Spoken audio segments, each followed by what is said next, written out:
The wind in that part of Wyoming carried whispers better than it carried seeds.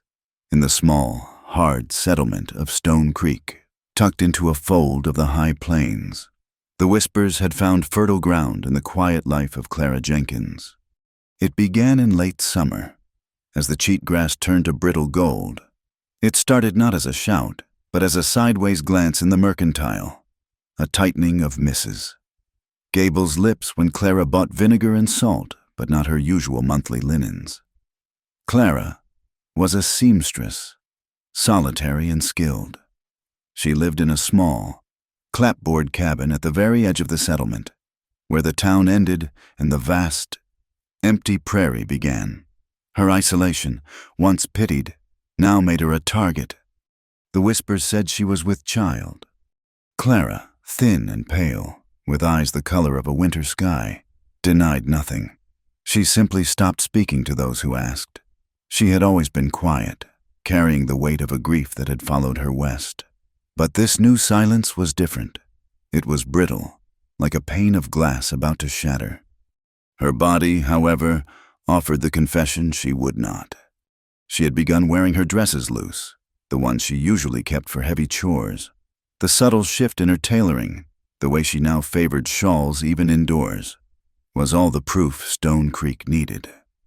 The whispers hardened into gossip, and the gossip soon soured into open scorn. Mrs. Henderson, whose husband owned the freight line, was the first to stop coming. She arrived one Tuesday, not for a fitting, but to collect her deposited fabrics. "I find I must simplify. Clara," she'd said, avoiding the younger woman's eyes and focusing on a loose thread on her own glove. "We will not be needing the new church dress after all." Clara watched her go, the coins for the deposit left on the table ringing with a terrible finality. She did not plead. She merely wrapped the bolts of broadcloth and calico and handed them back. Others followed. The small income she earned mending shirts for the ranch hands dried up. Men who used to nod politely now looked straight through her, or worse, looked at her stomach with an assessing, hungry gaze. The women, who had once traded patterns and tea, now crossed the dusty street to avoid her path, pulling their children close as if sin were a contagion. The final public severance came on a Sunday. The air was sharp with the coming frost. Clara had not attended service in weeks, unable to bear the stairs. But a desperate loneliness had pushed her out the door. She needed to hear something other than the accusing silence of her own cabin. She mounted the 3 steps of the plain, unpainted church, her hand reaching for the door. It opened before she could touch it. Preacher Davies stood in the entryway, his tall frame blocking the warmth and the sound of the opening hymn. His face, usually set in lines of stern piety, was cold iron. "Miss Jenkins," he said, his voice low but carrying to the congregants turning in their pews. "Preacher," she whispered, clutching her shawl. "This is a house of God, a house for decent, moral families." He did not raise his voice. He did not have to. "Your presence here, it invites impurity. Child, it troubles the faithful." He was barring her entry in front of everyone. Clara felt the blood drain from her face.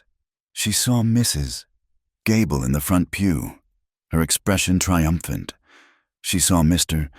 Hemlock, the trading post owner, look away in shame. She looked back at the preacher, a man who had blessed her sister's grave marker not 2 years prior, and saw no charity, only judgment. She turned without a word. The walk back to her cabin felt miles long, each step a fresh humiliation. The sound of the hymn starting up behind her, muffled by the closing door, felt like a shovelful of dirt on a coffin.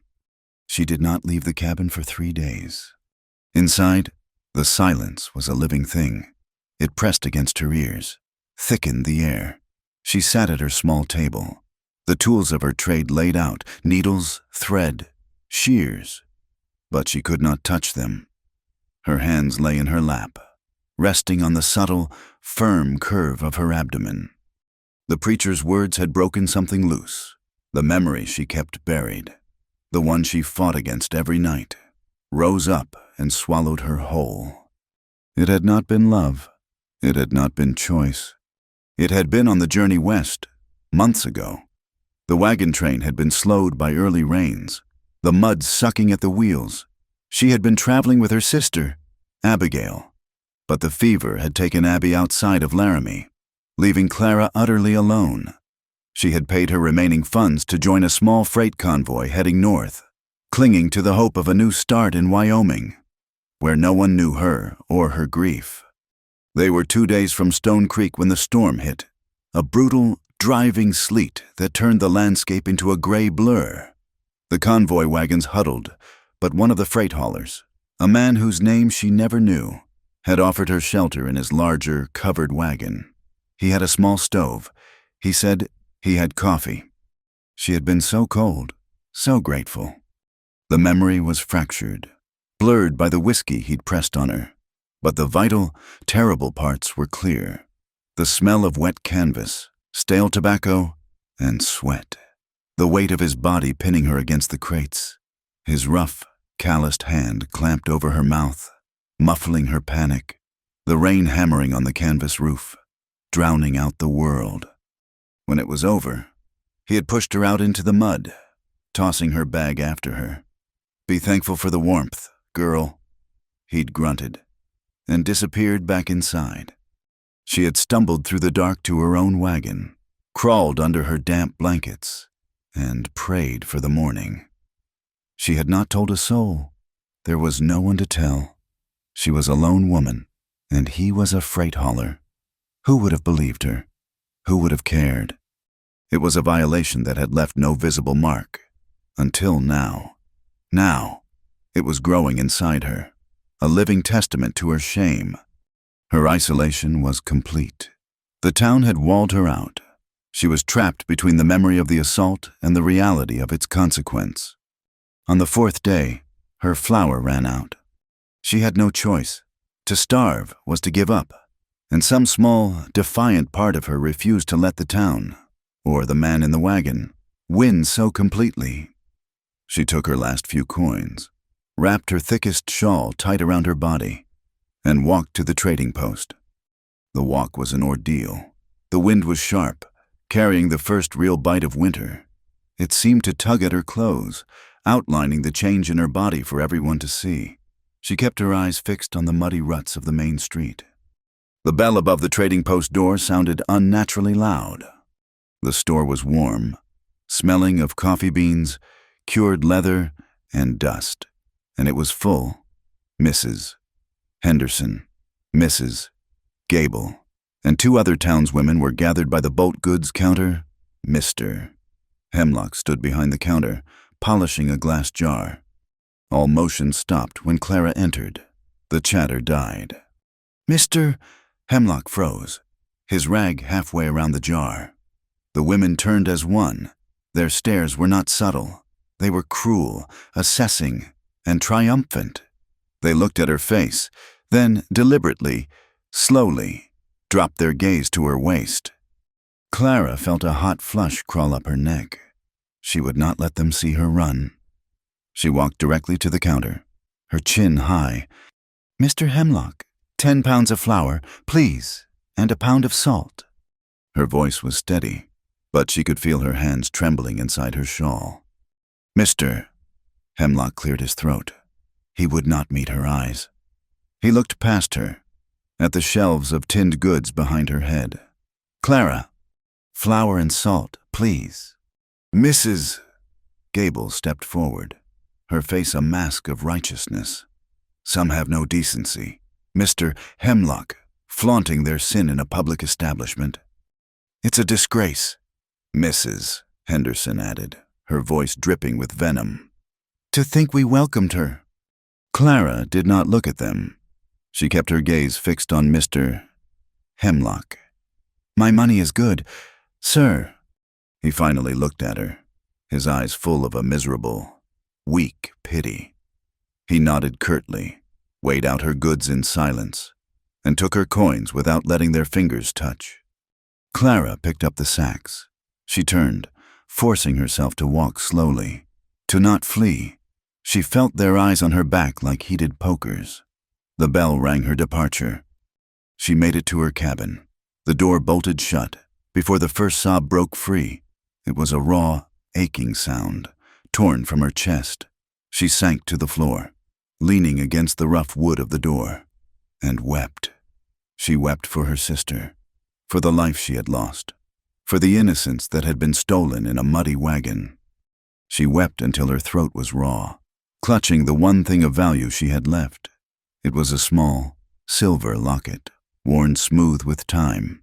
Inside was a tiny, faded portrait of her sister, Abigail. She pressed the cold metal to her cheek. "I am trying, Abby," she whispered to the empty room. "I am trying so hard." That evening, the storm that had been threatening all day finally broke. A ferocious wind drove sheets of icy rain against the settlement. It was the kind of night that kept decent folk inside, huddled by their fires. But the good people of Stone Creek were not at home. They were gathered in the town hall. Tensions had reached their peak. The harvest was poor. The coming winter looked to be a hard one, and the town needed someone to blame for the ill feeling that had settled over it. Clara Jenkins was the perfect scapegoat. They had summoned her. The knock on her door had come from the town constable, a young man named Harris, who at least had the grace to look ashamed. "Preacher Davies requires your presence." "Miss, they're discussing the matter." She had no choice but to go. The hall was packed. Every pew was full.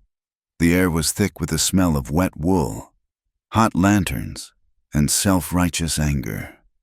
Clara was made to stand at the front, alone, facing the crowd. Preacher Davies stood at the lectern, his Bible in his hand.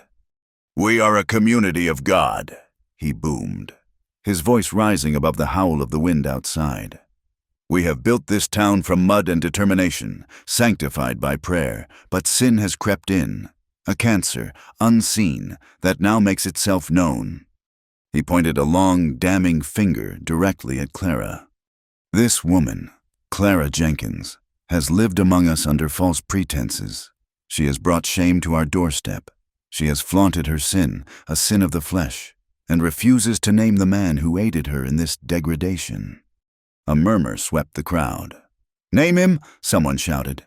"Cast her out!" cried Mrs. Gable. Clara stood frozen. Her hands locked so tightly her knuckles were white. She looked at the faces twisted with anger and saw no mercy. They were going to run her out, tonight, into the storm, into the— "She will not contaminate our town," Davies declared, his face red with fervor. "She will not remain here to birth a child of sin among our decent children. The council has agreed. She must leave. Tonight, she must bear her shame in the wilderness." Clara's knees buckled. Into the storm. It was a death sentence. The main door of the hall suddenly crashed open. It slammed against the interior wall with a sound like a gunshot.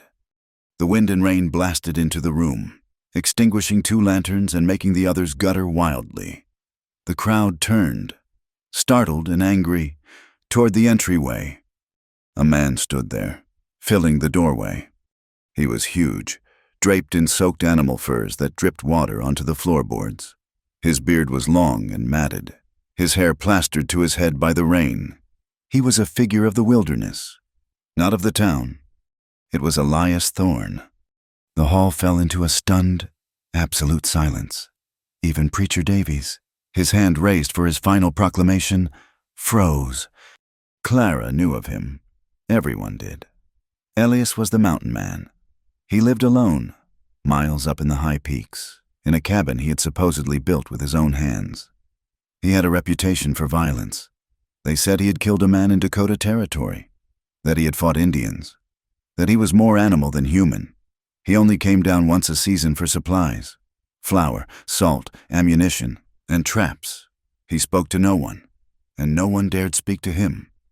He stood there for a long moment, his eyes dark and piercing, scanning the room. He saw the preacher, the hostile crowd, and then his gaze landed on Clara. He saw her, pale and trembling, standing alone like a lamb tethered for slaughter. He took one step into the room, his heavy boots echoing on the wood. He pulled off his fur hat, slapping it against his leg and sending a spray of water. Preacher Davies found his voice, sputtering with indignation. "Mr. Thorne, this is a private town meeting. It does not concern you." Elias ignored him. His eyes remained fixed on Clara. He looked at her face, then at her stomach, then back to her face. The hall held its breath. He turned his head slowly and looked at Preacher Davies. His voice, when it came, was not loud, but it filled the room. It was deep, rough, like rocks grinding together.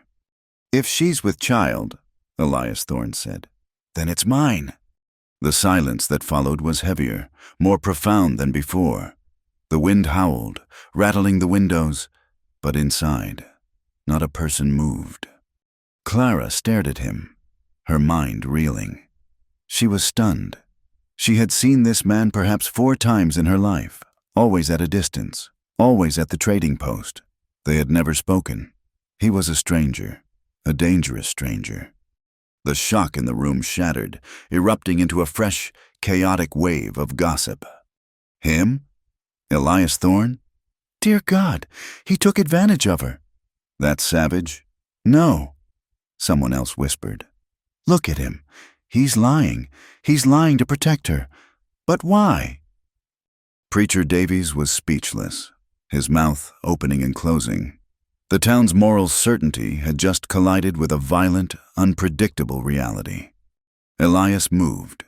He walked past the lectern, straight to Clara. She flinched as he approached, but he did not stop. He took her by the arm. His grip was not gentle, but it was not cruel. It was firm, possessive, and final. He started pulling her toward the door. "Stop!" Davies commanded, finding his footing. "You cannot simply. She is a sinner." Elias stopped and turned, pulling Clara half behind him. He looked at the preacher. "She's with me."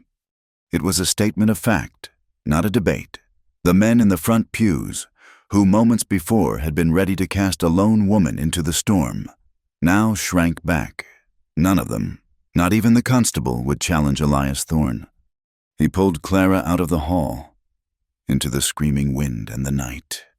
The rain was a solid, freezing sheet. He did not take her to her cabin. He dragged her under the wide overhang of the blacksmith's shop, shielding them from the worst of the deluge. The forge was dark, the air smelling of cold iron. Clara ripped her arm from his grasp, stumbling back against the rough wall. She was trembling so hard she could barely stand.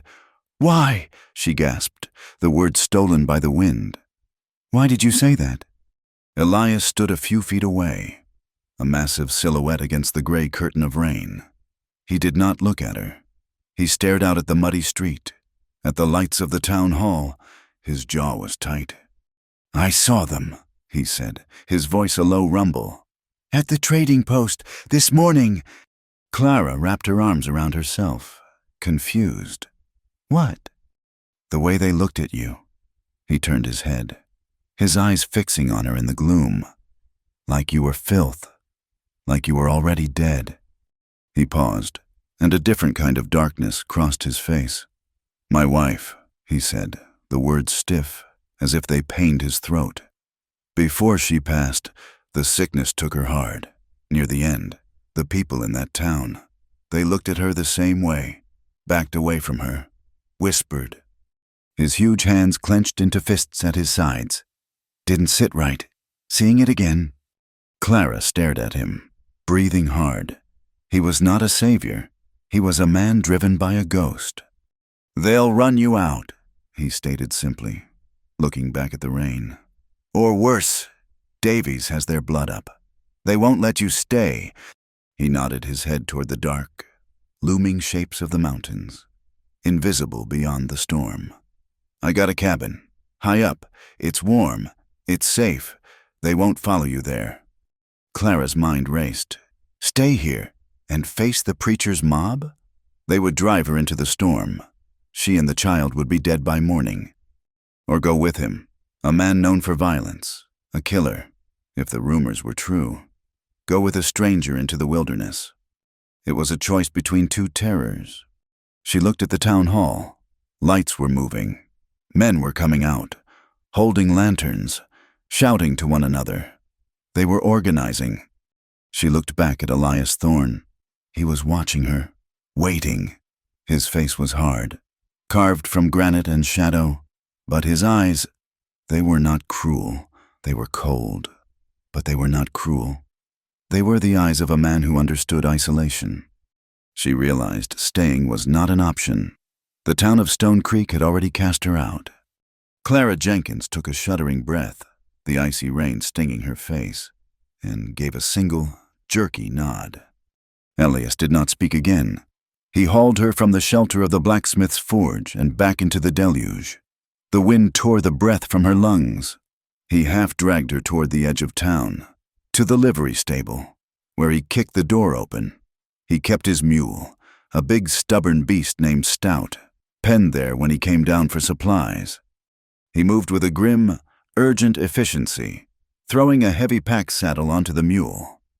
"Go to your cabin," he ordered, his voice sharp over the storm. "Get what you can carry in one bag, nothing more. Blankets, a skillet, whatever food you have. I'll meet you there in 5 minutes." Clara didn't argue. She fled. She ran the 100 yards to her small home, the mud sucking at her boots. The door was unlocked. She burst inside, her chest aching. The town hall crowd was still organizing, their shouts muted by the rain.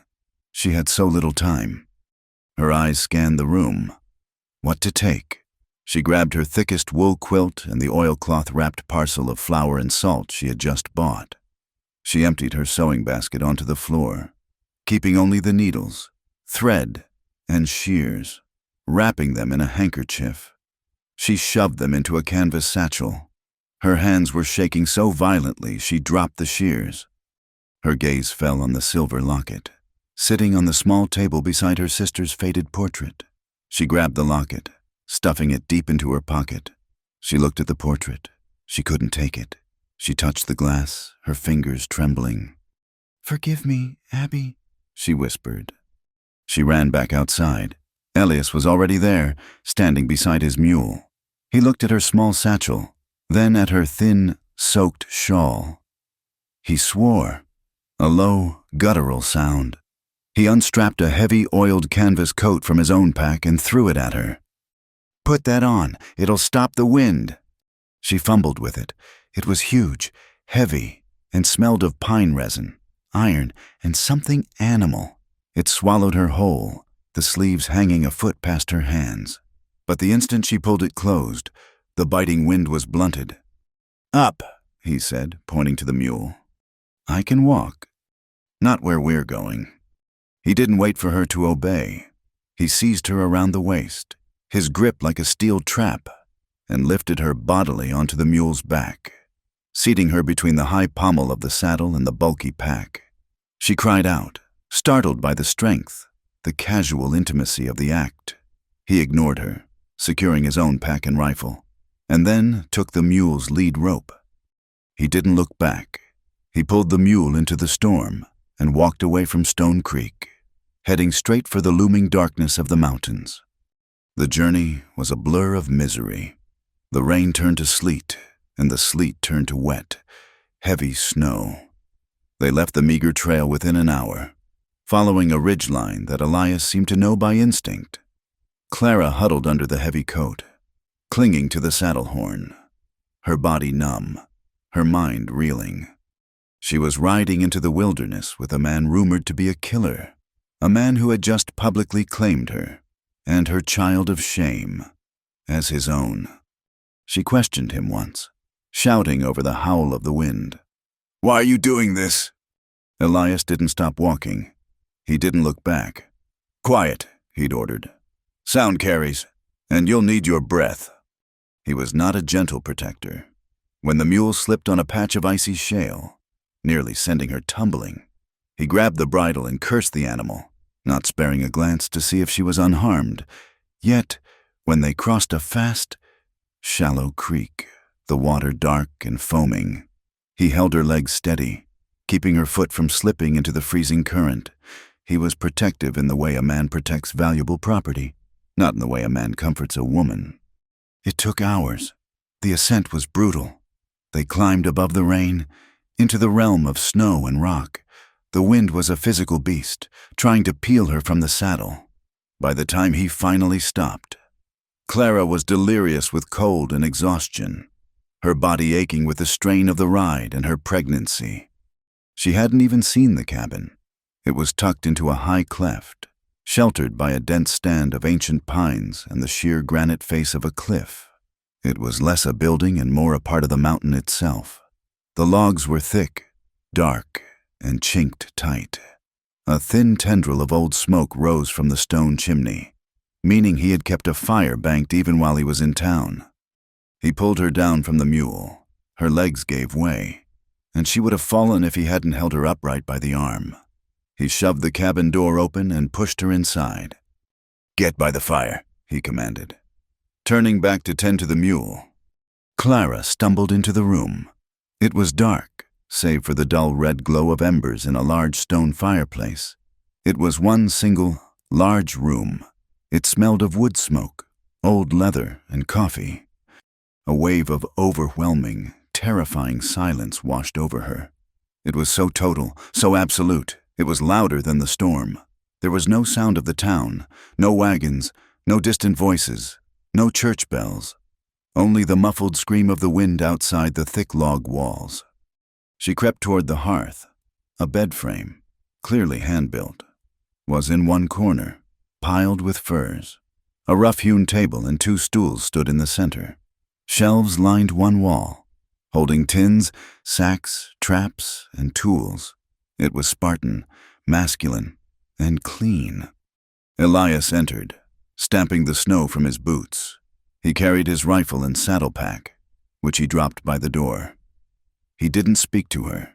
He went straight to the hearth, added kindling and 2 split logs, and skillfully coaxed the embers back into a roaring blaze. Warmth began to fill the space. Clara stood shivering, clutching the borrowed coat around her. She felt like a trapped animal.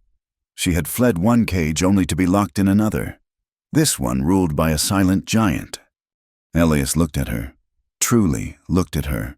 For the first time since the town hall, his eyes scanned her, from her wet boots to her pale, terrified face. "The town's behind you," he said, his voice flat. "They won't climb this high. Not in this weather. Not for you." He pointed to the bed. "That's yours.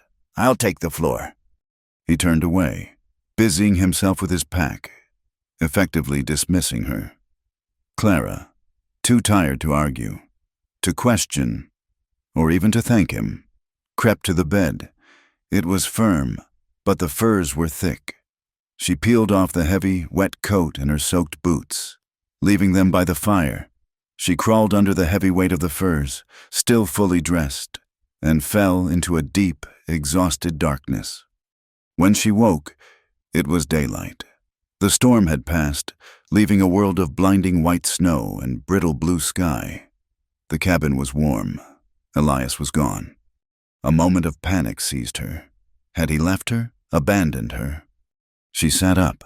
The cabin was empty, but her wet clothes were gone from the hearth. She looked around and saw them, stiff and dry, hanging from a peg near the door. On the table sat a tin mug of water and a hard biscuit. She realized he was out, checking traps, perhaps, or hunting. She was alone, but provided for. A tentative coexistence began. It was a life measured in silence. Elias would rise before dawn, his movements quiet but sure, and disappear into the wilderness. He would return hours later, sometimes with rabbits, sometimes with a deer slung over his shoulders. He would skin and dress the animals outside, his movements economical and precise. Clara, in turn, found her rhythm. She kept the fire. She cooked, making stews from the meat he provided and the meager supplies they had. She swept the floor, mended his clothes, and patched the tears in his furs with the skill of her trade. She worked with a quiet diligence, desperate to prove her utility, terrified of being seen as a burden. They rarely spoke. The silence between them was as thick and heavy as the furs on the bed. Days passed, then a week. Clara found herself watching him when he wasn't looking.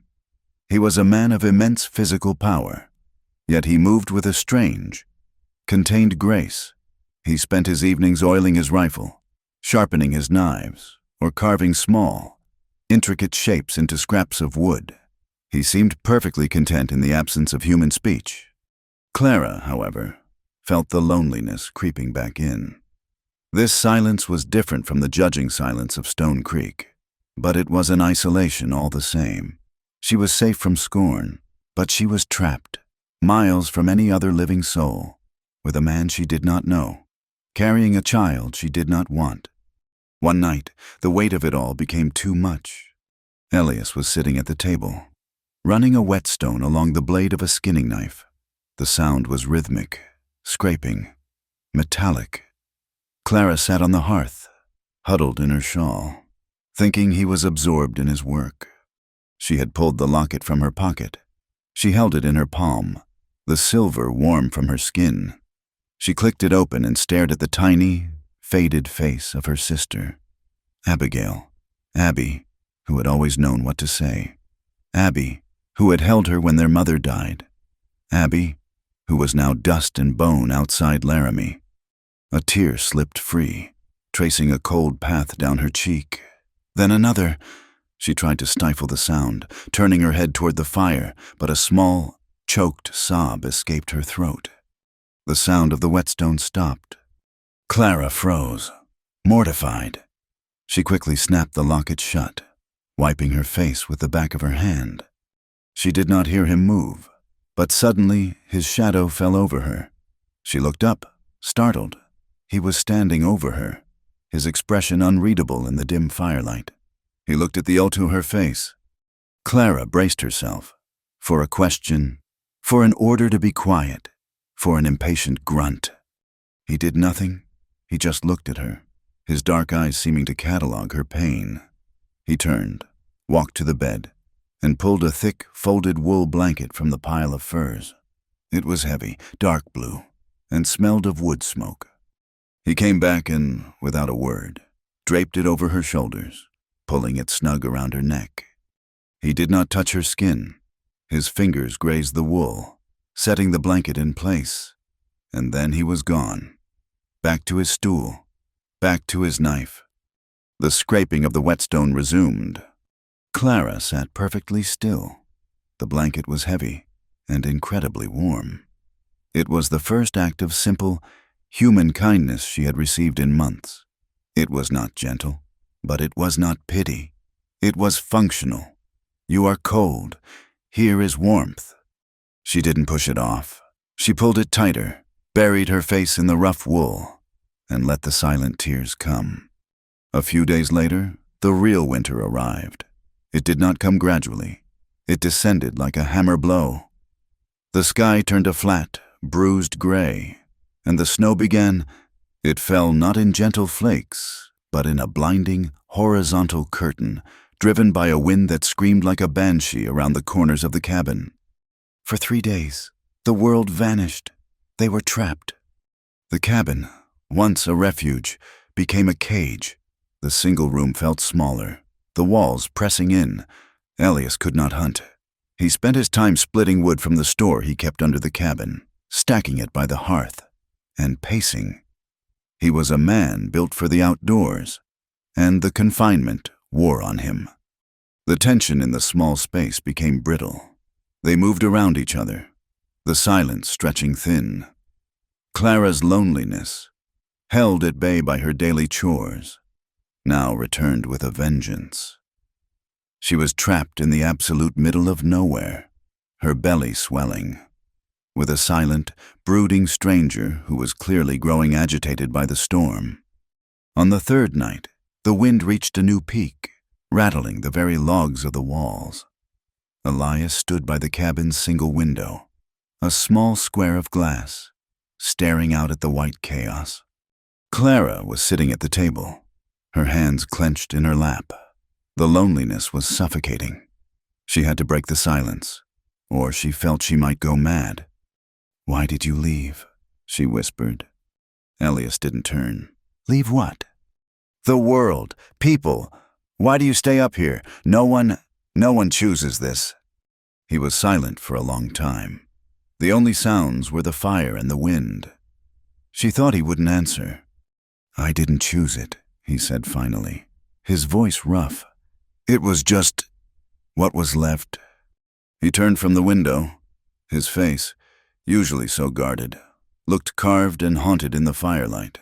The storm, the confinement, it had broken something in him, too. I had a wife, Mary. He said the name like it was a foreign word he was trying to remember. And a daughter, Anne. She was small. He walked to the fire, staring into the flames. We had a small homestead down near the Platte. This was 5 years ago. He picked up the iron poker, jabbing at a log, sending sparks flying. Sickness came through, diphtheria. It took the girl first. She burned up. There was nothing I could do. His voice was flat, devoid of emotion, a simple recitation of fact. Mary, she lasted another week. She just wasted. I sat right there, held her hand, and then she was gone. 2. He put the poker down, his hand resting on the warm stone of the hearth. I buried them, he said, side by side. I sat there for a day. The folks in town, the ones we'd helped raise their barn, they looked away. They were scared. Scared of the sickness. Scared of me, I guess. A man who'd just watched his whole world die. He looked at Clara, his eyes dark with a grief so old and cold it chilled her. There was nothing left down there.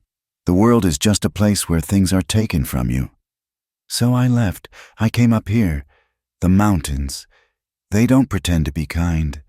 They just are. It's honest. He had left the world. He had exiled himself. Clara looked at this huge, violent man and saw, for the first time, the raw, hollow wound he carried. His pain was a mirror. He wasn't hiding from the law. He was hiding from a world that had become unbearable. The shared air in the cabin shifted. It was no longer the silence of strangers. It was the silence of two people who understood, in different ways, what it meant to be hollowed out by loss. Her own secret, the one she had guarded with such terror, suddenly felt heavy on her tongue. He had shown her his wound. Perhaps he would not recoil from hers. Elias, she whispered. He looked at her. The child, she said, her voice trembling so hard she had to stop and take a breath. She couldn't look at him. She stared at her own hands, twisting in her lap. It wasn't my choice. The silence that followed was absolute. The wind died down for a moment, leaving the cabin in a sudden, breathless quiet. It was on the journey west, after my sister died. A man, a freight hauler, he forced me. She finally said it, the ugly, terrible truth. She squeezed her eyes shut, waiting for the reaction, waiting for the disgust, for the pity, which would be worse, waiting for him to call her a liar, a whore, waiting for him to throw her out into the snow. Now that he knew the truth of the burden he had claimed, Elias did not move. He did not recoil. He did not gasp. When he spoke, his voice was dangerously quiet, not with anger at her, but a different kind of anger, an old, cold rage directed at the world he hated. I see. He did not pity her. His face hardened, but it was the look of a man who understood brutality. He had seen the world for what it was, and this was just more proof. He walked over to the table and sat down on the stool across from her. He leaned forward, his forearms resting on the wood. Then I'll keep lying for you, he said, his voice a low growl. We'll tell them it's mine. We'll tell them it was born early. I don't care, but I'll keep lying. He met her gaze, and his eyes were fierce. Until the child has someone who won't leave them. Clara stared at him, tears welling, but this time they were not for grief. He was not saving her. He was standing with her. He was offering this unborn, unwanted child. The one thing he'd had ripped away from him, permanence. The tension of the storm, of the cabin, of the last 3 days, broke. A wave of exhaustion, so profound it was almost dizzying, washed over her. She had confessed her deepest shame, and the man across from her had not flinched. She was sitting on the hearth bench, he on the stool. The space between them was small. Her head, heavy with the release of her burden, drooped. Her body swayed. Elias watched her. He didn't move toward her, but he didn't move away. Clara, overwhelmed by weariness and a sudden, strange sense of peace, leaned sideways. Her head came to rest against his shoulder. She froze, realizing what she'd done. She should pull away. It was too familiar. He was a stranger. But his shoulder was solid, warm. He smelled of wood smoke, and he did not move. He did not tense. He did not push her away, nor did he put his arm around her. He simply sat, a solid presence in the storm, and let her rest. It was not passion. It was not desire. It was something far rarer. It was warmth. Clara, feeling safer than she had since her sister died, closed her eyes. She let her weight rest against him, and for the first time in a year, she fell asleep without fear. The storm that had broken their silence had also broken the winter wide open. The world beyond the cabin walls was now an endless, hostile expanse of white. The snow, once a novelty, became a prison. It drifted higher than the single window, plunging the cabin into a perpetual twilight, a dim, blue-gray light that seeped through the thick ice that coated the glass. The cold was a physical presence, a predator that clawed at the chinking and breathed drafts across the floor. Elias's days became a constant, brutal rotation of chores, clearing the snow from the roof to prevent its collapse, cutting paths to the woodpile and the mule's lean-to, and hunting. He would leave in the pre-dawn gray, a massive figure swallowed by the swirling snow, and return at dusk, his beard caked with ice, carrying the stiff, frozen bodies of rabbits or a grouse. Inside this isolated pocket of warmth, Clara's body changed. The secret she had carried in shame was now a profound, swelling reality. Her pregnancy, once a subtle curve, now dominated her small frame. It made her movements slow, deliberate. Breathing became a chore. The child, once a source of terror, was now simply a life, insistent and growing, pressing against her ribs. They had settled into a rhythm that was no longer tense. It was quiet, but it was the quiet of acceptance. After her confession, and his, the space between them was no longer filled with questions, but with a shared, unspoken understanding. He had seen her deepest wound, and she had seen his. They were two survivors, bound by the secrets they kept for each other. Clara noticed Elias had begun to busy himself in the small, freezing lean-to where he kept his tools and skinned his kills. He had always been industrious, but this was different. He would spend an hour or two there in the late afternoon, and when he returned, he would smell not of blood and iron, but of pine shavings and sawdust.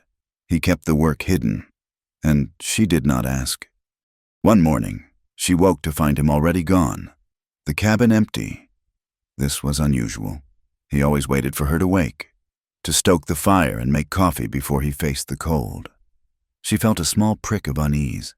She rose, her body heavy and stiff, and pulled the heavy bar from the cabin door, intending to scoop a pot of clean snow to melt for water. She opened the door onto the blue pre-dawn light. It was sitting on the packed snow of the path, just outside the threshold. It was a cradle. It was not a piece of fine furniture. It was made of pale, smooth aspen wood. The runners curved perfectly.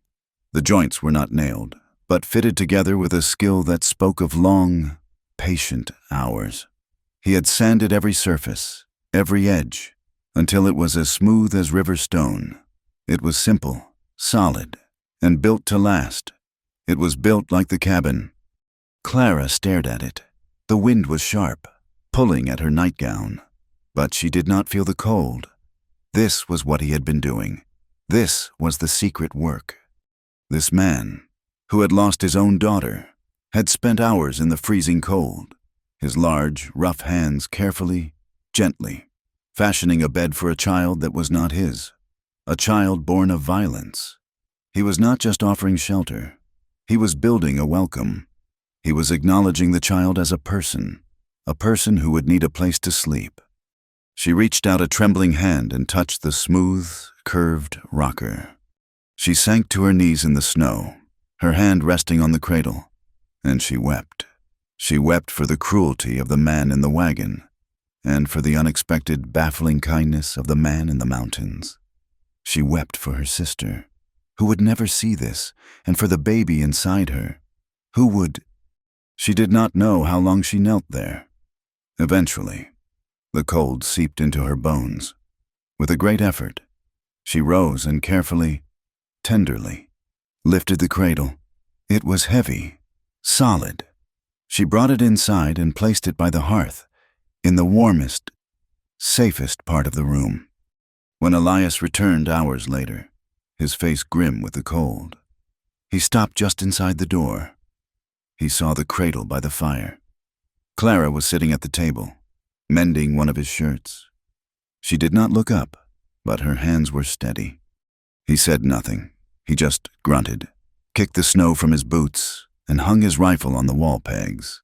But the cabin felt different.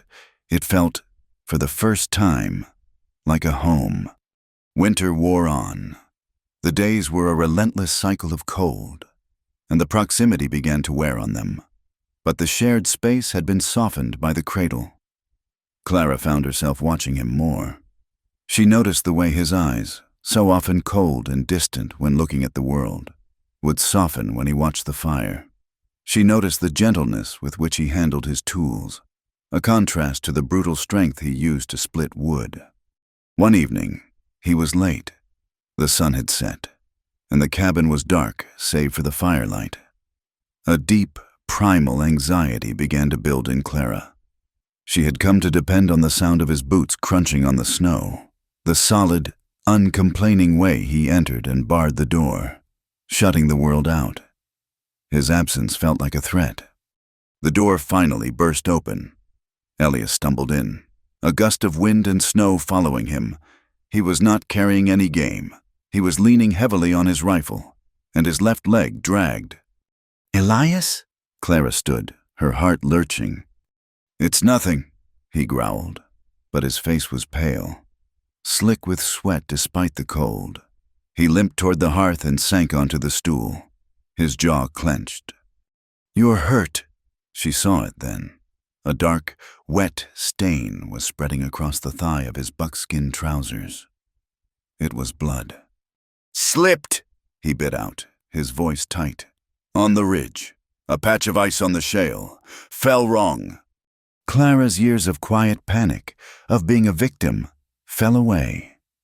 A sharp, urgent clarity took its place. This was not a moment for fear. This was a moment for action. "Let me see it," she said. Her voice was not the whisper of a frightened woman.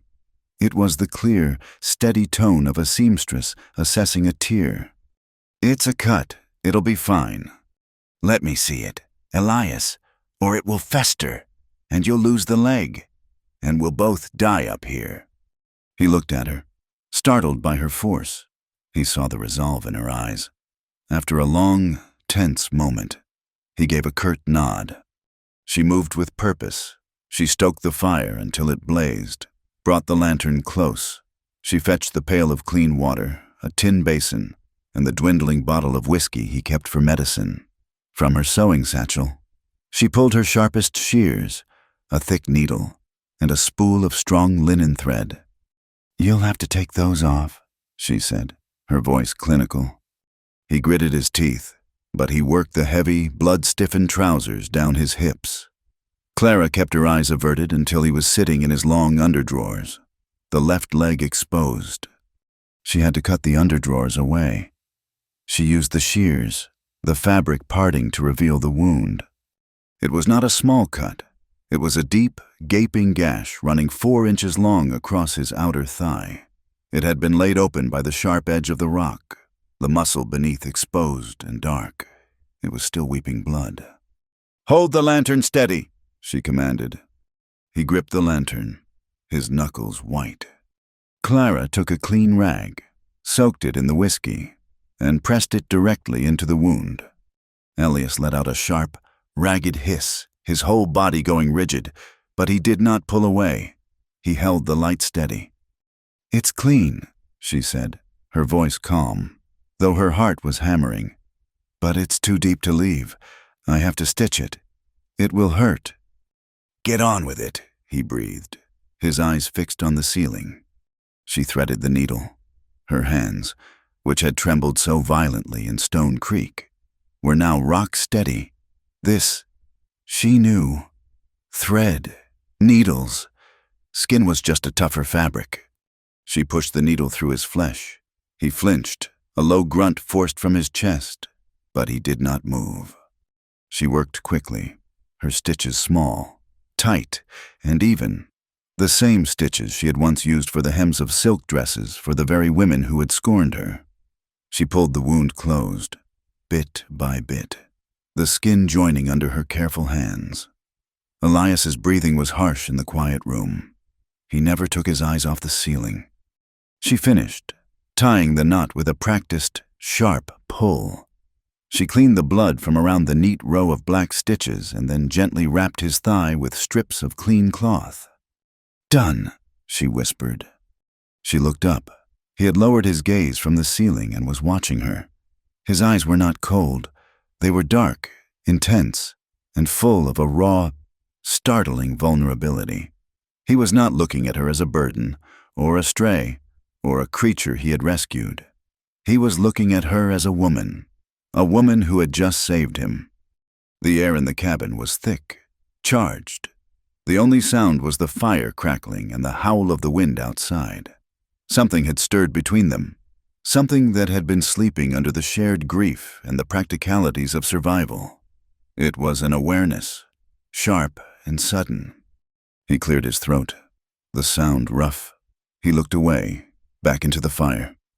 "Don't fall for a man like me, Clara." His voice was low, a warning. She paused, her hand still bloody from his wound. "What?" "Don't," he said again, his voice harder. "Don't mistake this. Don't mistake me for a good man." He looked back at her, his face a mask of old shadows.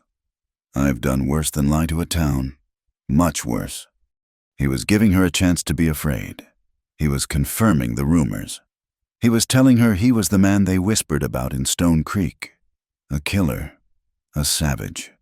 Clara finished cleaning her needles, wiping them carefully on a cloth before putting them away. She thought of the cradle by the fire. She thought of him standing in the town hall, drawing a line between her and the mob. She thought of his confession about his wife and daughter. She looked at him, sitting wounded by her fire, and felt no fear at all. "You're the only man," she said, her voice quiet but strong. "Whoever asked me what I needed." Elias stared at her. He had offered her his darkness, and she had offered him his light. He had no answer for that. The dynamic in the cabin shifted again. The injury laid Elias low for almost a week, forcing him to stay inside. The balance of power, of utility, was reversed. He was now the one who was dependent. Clara tended to him, changing the dressing, bringing him food and water. And in that confinement, something new bloomed. Comfort. With nothing else to do, Elias began to talk.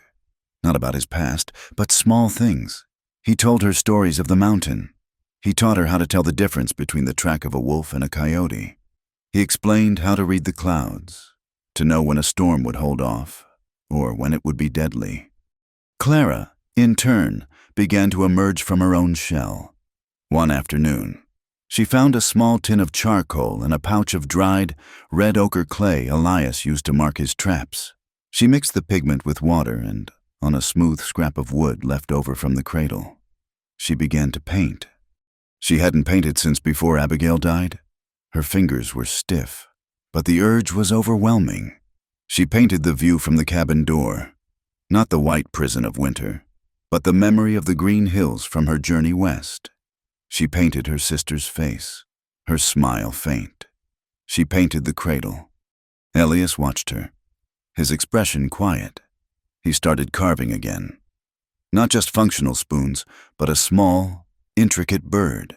They would sit for hours, warmed by the fire, in a silence that was no longer empty, but full of shared, quiet creation.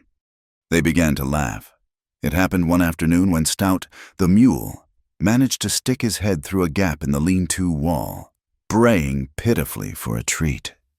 Elias cursed the animal with a string of creative, colorful oaths that made Clara cover her mouth, a sudden, rusty bark of laughter escaping her. The sound shocked them both. Elias stopped, staring at her. She stared back, and then a real, genuine smile touched her lips.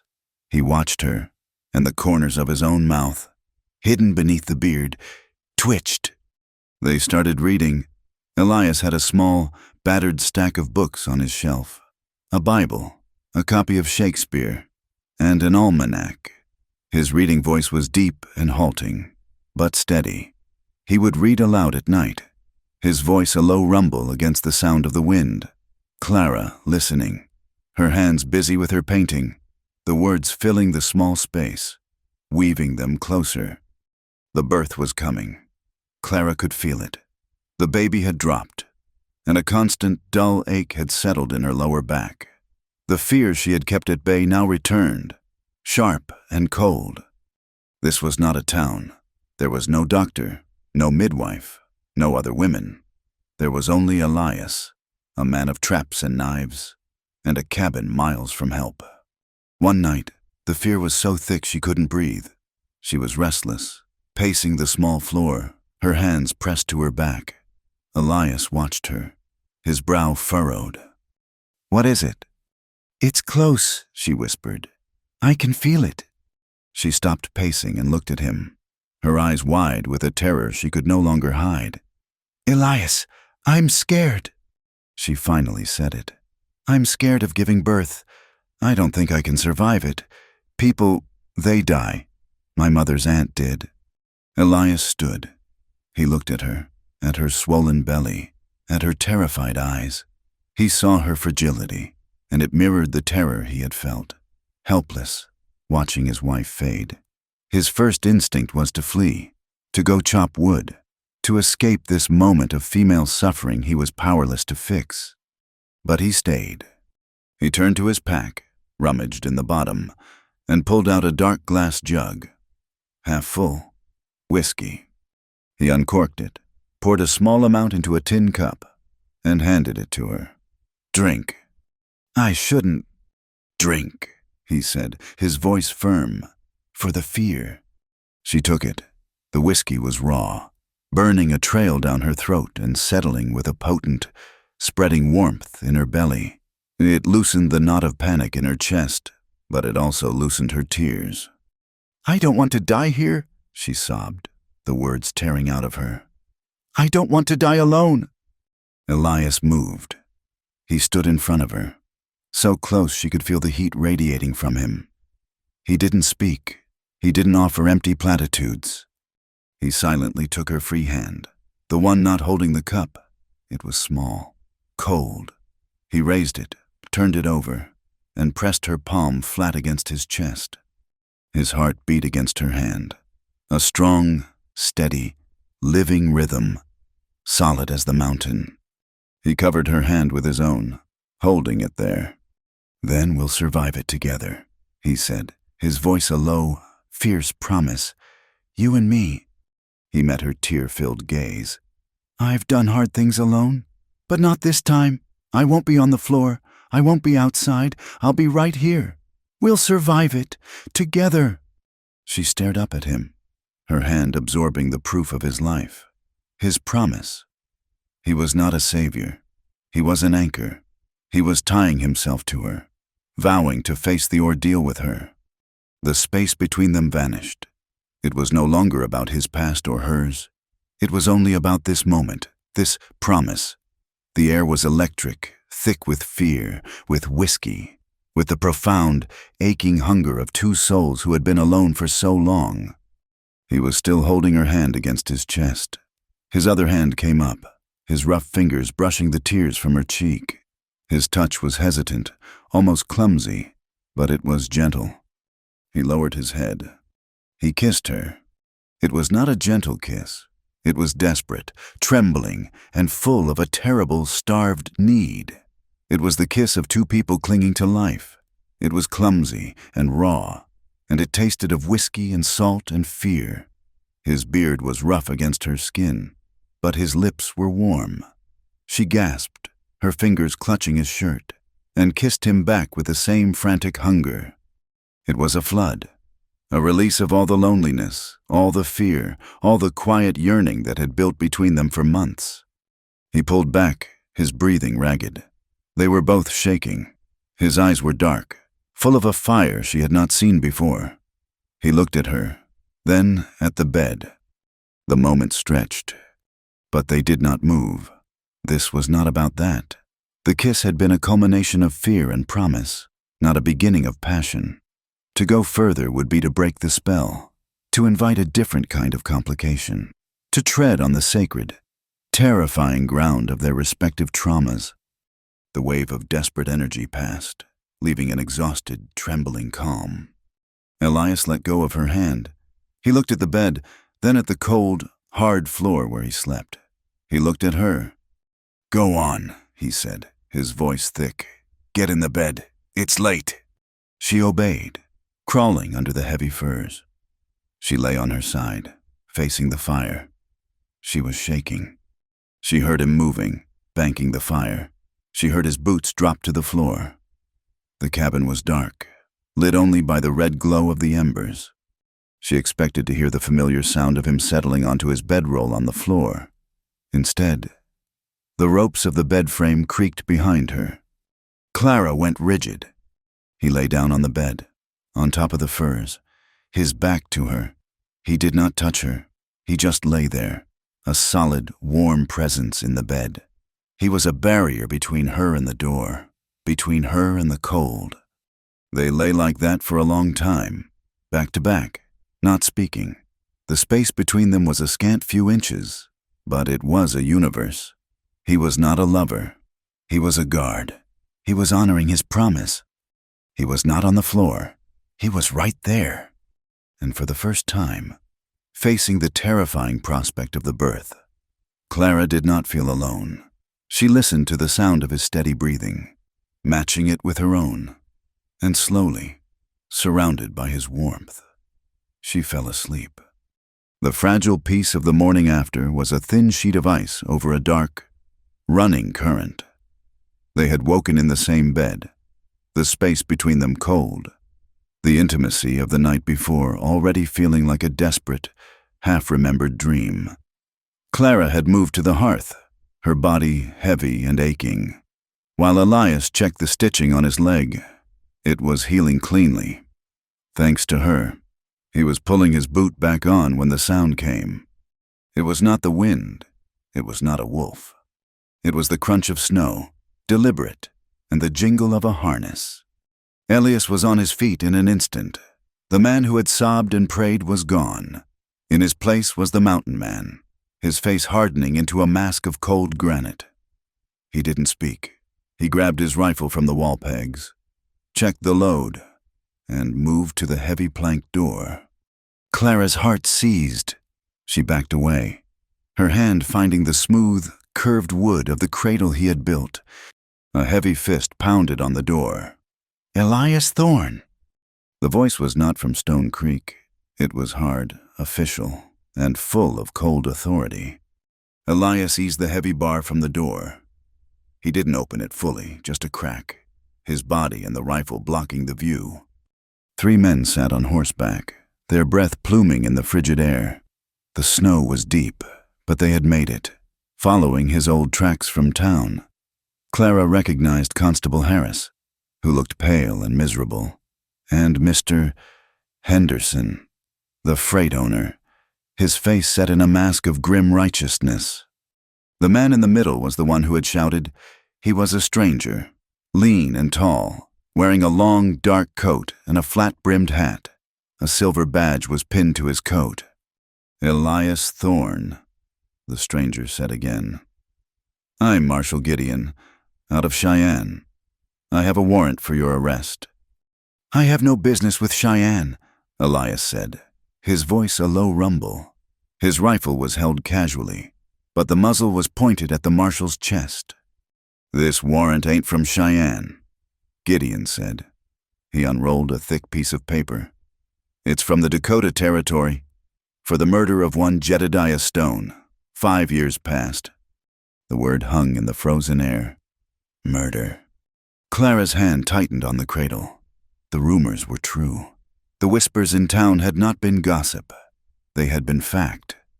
She looked at Elias's back, at the rigid line of his shoulders. "Elias," Constable Harris pleaded, his voice thin. "Just come quiet. They have proof." "Proof of what?" Elias said, his eyes never leaving the marshal. "Proof you crushed his throat with your bare hands," Gideon said flatly. "The man's wife signed the warrant. Says you came in the night and killed him in his own home." Elias was silent for a long moment.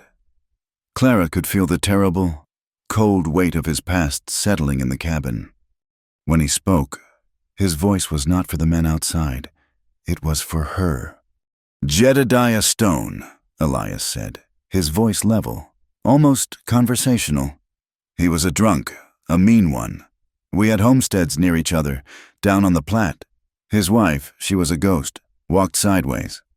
"Elias, don't," Harris begged.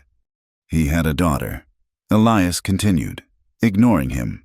"Sadie, she was 7 years old." Clara felt the air leave her lungs. A daughter. "He'd beat her," Elias said. "You could hear it. Nights he was deep in the corn liquor. I warned him. I told him if he touched the girl again, I'd stop him." He paused, and the silence from the mountain was absolute. "One night, the screaming was different. I went over. He was using the buckle end of his belt. The girl, Sadie, she was on the floor. She wasn't moving right. He turned on me." Elias's gaze flickered to the marshal. "I told him to stop. He came at me. I stopped him." "You murdered him," Henderson shouted, his voice cracking with fury. "You're a savage, just like we said, hiding up here with that harlot." "Elias," Marshal Gideon said, his patience gone. He drew his pistol, leveling it. "The warrant is legal. Your story don't matter. You're coming with me, dead or alive. The bounty pays." Elias looked at Clara. He looked at her, standing by the cradle, and his eyes were hollow. He was showing her the monster. "The law said I was wrong," he said to her, his voice rough with a grief she now understood. "But I did what I had to." "Last chance. Thorne!" Gideon cocked his pistol. The standoff was absolute. 3 armed men, one with a badge, and 1 man in a doorway. His life on the line for a crime he did not regret. "No," Elias said. "Mr. Henderson," his face purple with rage, spurred his horse. "You'll hang!" he screamed, pulling his own revolver. It was a mistake. Elias was not a man of towns. He was a man of the wilderness, and his movements were as fast and final as a hawk striking a rabbit. Before Henderson could even raise his arm, Elias's rifle was at his shoulder. The explosion of the shot was deafening. It slammed into the silent air, echoing off the cliffs. A single, sharp crack of thunder.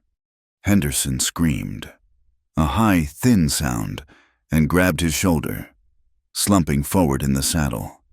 Blood bloomed, dark red against the white snow. Elias had aimed to wound, not to kill. Marshal Gideon fired back instantly. The bullet splintered the heavy wood of the doorframe, inches from Clara's head. She screamed, dropping to the floor. That was all Elias needed. He slammed the door, throwing the heavy bar into place. "He's barricaded!" Gideon yelled. Outside, there was panic. Constable Harris, a man of summons and fines, not gunfights, wheeled his horse around and fled back down the path, disappearing into the trees. "Harris, you coward!" Gideon roared. Another shot came from outside, this one wild, striking a log high up. "He's shot!" Gideon yelled. "We have to get him down!" Elias was at the window, his rifle raised. "Get out of here, Gideon! You're one man, and you're in my sights!" The marshal cursed, long and fluently. He looked at Henderson, who was now swaying. His face the color of ash. He was outgunned. His backup was bleeding, and his other backup had fled. He was a lawman, not a fool. "This ain't over, Thorne," Gideon shouted, his voice full of venom. "You'll hang for this. You'll hang for all of it." Elias watched as the marshal grabbed the reins of Henderson's horse, pulling them both around, and retreated down the mountain, leaving a bright, terrible trail of blood in the snow. The silence that fell was worse than the gunfire. It was heavy, suffocating, smelling of sulfur and pine. Elias stayed at the window for a full minute, his rifle steady, watching until they were gone. Then, his shoulders slumped. He let the rifle rest on the floor and turned. He looked at Clara, who was still huddled on the floorboards by the cradle. His face, which had been granite, was now shattered. The monster was out. He had proven the rumors true. He had confirmed he was a killer. He had just shot a man in front of her. He expected to see terror. He expected her to see him as Gideon did, as Henderson did, as a savage. "You see," he whispered. His voice was raw, broken. I told you not to. I'm not a good man. Clara, I'm the man who does that." He was trembling, his hands clenching and unclenching at his sides. He looked at the door, at the world outside, like a trapped animal. Clara got to her feet. She looked at the splintered wood where Gideon's bullet had passed her head. She looked at the cradle, the symbol of his gentleness, and she looked at him, the man who had just used violence to protect his home, to protect her. She saw the story of Sadie Stone. She saw the dead wife and daughter. She saw the man who had stood up in the town hall. It all clicked into place. It was the same man. She walked toward him. He flinched when she got close, expecting her to recoil, to run to the other side of the room. Instead, she stood directly in front of him, blocking his path to the door. She put herself between him and the world that wanted to hang him. She raised her trembling hands and placed them on his chest, over his hammering heart, just as he had held hers the night before. "He beat his daughter," she whispered, her voice fierce. Elias couldn't meet her eyes. He stared at the floor, ashamed. "Elias, look at me." He raised his head. His eyes were full of a terrible, old pain. "You protected her," Clara said, her voice shaking but gaining strength. "You did what you had to." She pressed her hands harder against him. "Just like you're protecting me." He stared at her, stunned. He saw no fear in her eyes. He saw no judgment. He saw understanding. He saw, for the first time in his life, total and complete absolution. He had shown her the very worst of himself, and she had not turned away. He let out a breath he felt he had been holding for 5 years. He covered her hands with his own, pressing them against his chest, and leaned his forehead against hers. They stood there for a long, shuddering moment, two broken pieces fused together by violence and grief. The moment was shattered by a cold, hard reality. "They'll be back," Elias said, his voice thick. He pulled away. "The protector returning? Gideon won't come alone next time. He'll bring a posse. They'll come back for a killer." He looked around the cabin, his eyes scanning their small, safe world. "We can't be here. We have to go." Urgency seized them. They had minutes, an hour, at most. "Pack," he ordered, his voice sharp again. "Take what you took from town. The blankets, all of them. The skillet, the salt, the coffee. Whatever food is left, move." He was already working, shoving jerked venison, a bag of hardtack, and all his ammunition into his heavy oilcloth pack. He grabbed his sharpest knives, his whetstone, his traps. Clara moved, her body slow and clumsy with the weight of the child. She pulled the wool blankets from the bed, her hands shaking. She grabbed the flour, the skillet. Her eyes fell on the cradle. Their cradle, the one he had built. She reached out, her hand tracing the smooth aspen wood. It was the one beautiful thing in her life. "Elias," she whispered, her voice breaking. He stopped, his pack half full. He saw where she was looking. His face tightened. "Clara!" His voice was iron. "We can't." Tears streamed down her face, but she did not argue. She knew. It was a symbol of a life they could not have. She turned her back on it, grabbed her satchel, and stuffed the last of the food inside. Within 5 minutes, they were ready. Elias loaded Stout, the mule, with the heavy packs. He put out the fire, plunging the cabin into a cold, dim light. He put her on the mule, settling her on top of the blankets. He handed her his own heavy canvas coat. "Keep this around you. Do not take it off." He grabbed his rifle, took one last look at the small, warm room, at the empty cradle by the cold hearth, and then he pulled the door shut. He did not bar it. He took the mule's lead and walked, not down the mountain, but up. He moved deeper into the wilderness, into the high, treacherous country where horses could not easily follow, where the snow was waist-deep and the wind was a constant, razor-sharp cry. They climbed for hours. The world was a blinding, shifting white. The terrain was brutal. Elias was breaking a trail, his own body forcing a path through the deep drifts, pulling the mule behind him.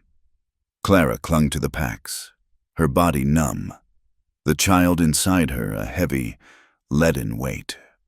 Late in the afternoon, as the sky turned a bruised greenish gray, she felt the first pain. It was not a kick, it was a low, deep, muscular clench that wrapped around her from back to belly. It stole her breath. She gasped, her hands flying to her stomach. Elias stopped, turning instantly.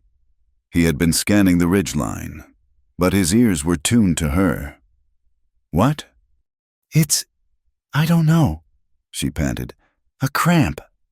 He watched her, his face grim. "We're stopping soon." He pushed on, faster now, but 20 minutes later, another one came. This one was sharper. It was a hot, tearing grip.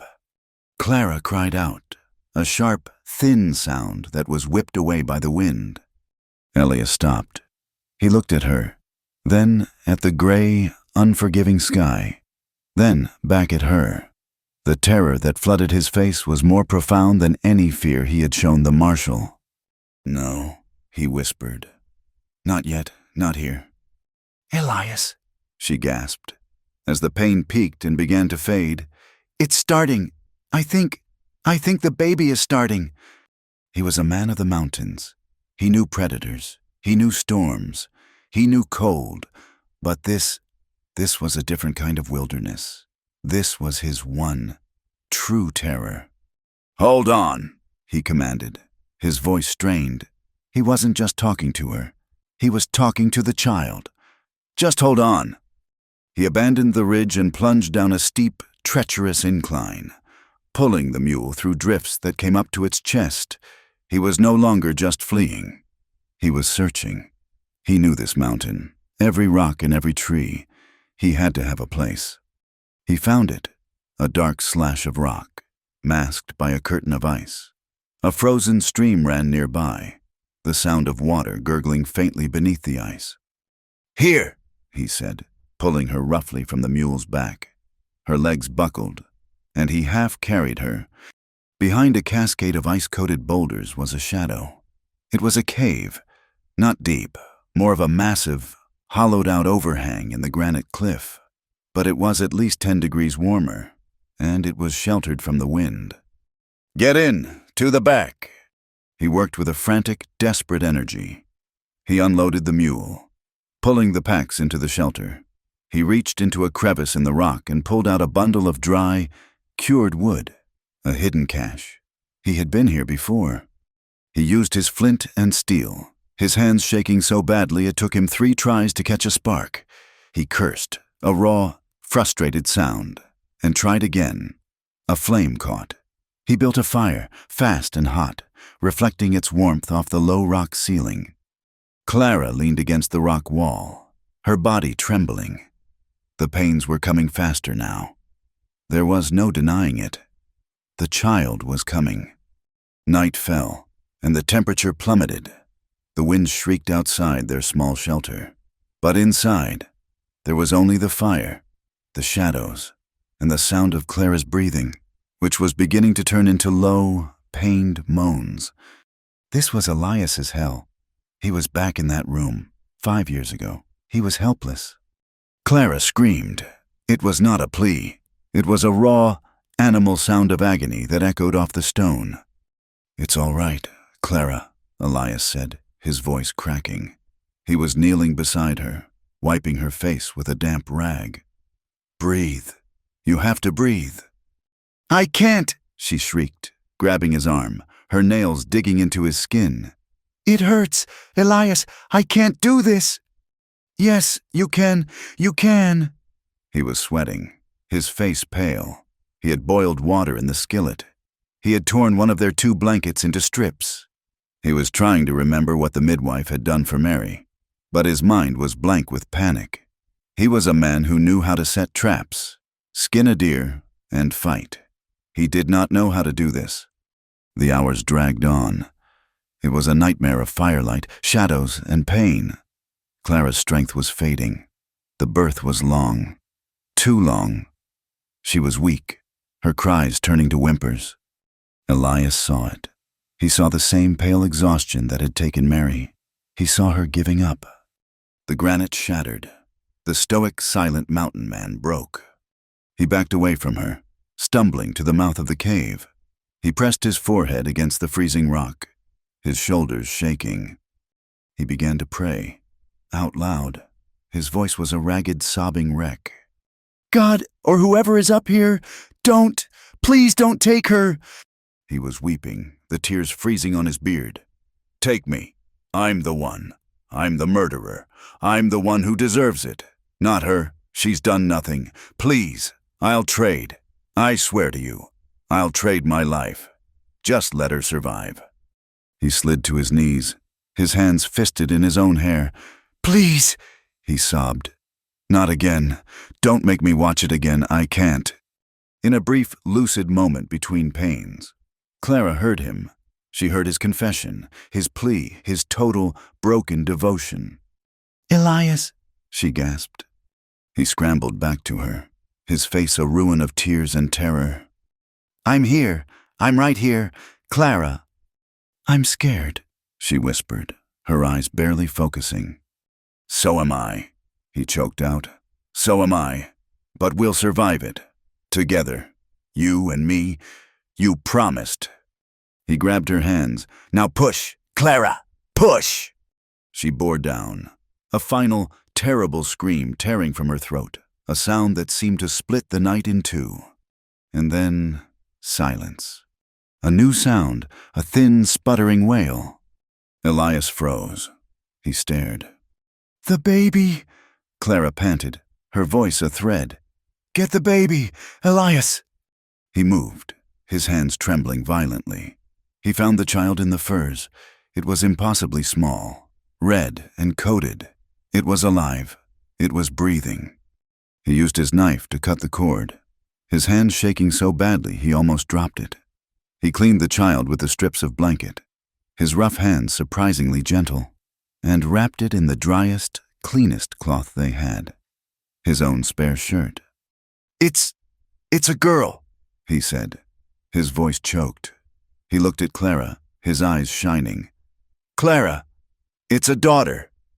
He tended to Clara, cleaning her as best he could, his movements clumsy but tender. He covered her with every blanket, every fur, piling them on her. She was pale, exhausted, but her eyes were open. She was alive.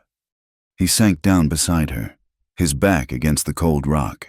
He held the small, wailing bundle in one arm. "Let me," Clara whispered. He carefully, so carefully, placed the child in her arms. Clara looked down at the tiny, furious face, and an expression of pure, unadulterated wonder softened her features. Elias, overcome, wrapped his arms around them both. He cradled Clara and their new daughter, pulling them tight against his chest, shielding them from the cold with his own body. They were a tiny, impossible family, huddled in a cave by a frozen stream, fugitives from the world. He watched her, his heart aching. He looked at the baby, and at the woman who had survived. "Clara," he whispered. She opened her eyes, her gaze finding his. He had to say it. He had to bind himself to this moment, to them. "You're more than I ever deserved," he said, his voice thick and raw from his tears. "But I'll spend every day earning you, both of you, I swear it." Clara was too weak to speak. She just looked at him, and her eyes were not filled with fear, or pain, or the trauma of the past. They were filled with him. She slowly raised her free hand, the one not holding their child, and laid it against his rough, bearded cheek. It was not a gesture of thanks. It was a gesture of acceptance. It was absolution. They stayed in the cave for 4 days, 4 days of blizzard and fear, huddled by the small, smoky fire. Elias ventured out only to check on the mule and gather more of his hidden wood. The rest of the time, he sat, his rifle across his lap, watching Clara and the new life she had brought into the world. He watched them with a fierce, terrified reverence. Clara was weak, but she was alive. The color was slowly returning to her face, and she held the baby with a quiet, exhausted wonder. They had named her Abigail, after the sister whose locket Clara still carried, Abby. On the 5th day, the storm broke and the wind died. The world outside was a pristine, deadly white, the snow deeper than a man was tall, but the path to the cabin was mostly along a high, wind-scoured ridge. "We have to go back," Elias said, his voice rough. "We need the shelter, the food." "Gideon," Clara whispered, her voice still a raw thread. "He won't be back. Not yet. Not in this." The journey down was a slow, agonizing ordeal. Elias packed the mule, then wrapped Clara in every remaining blanket, swaddling her like a child. He wrapped Abby in his own canvas coat, the one he had given Clara in the storm, and tucked the small, warm bundle inside his own shirt, against his skin. He held his rifle in one hand and led the mule with the other. When they reached the cabin, he was rigid with tension, his eyes scanning the tree line, expecting the glint of a rifle barrel. Nothing. The snow around the cabin was untouched, save for the tracks of a lone fox. The bloody trail left by Henderson and the marshal was long buried. He pushed the door open. The cabin was frigid, the air stale and dead. The fire was a pit of gray ash, and by the cold hearth sat the cradle. Elias stood in the doorway for a long moment, the baby breathing softly against his chest. He looked at the cradle, the symbol of a life he thought they had just lost. Clara, leaning heavily on the doorframe, followed his gaze. She said nothing. Elias moved first. He went to the hearth and, with his free hand, began rebuilding the fire.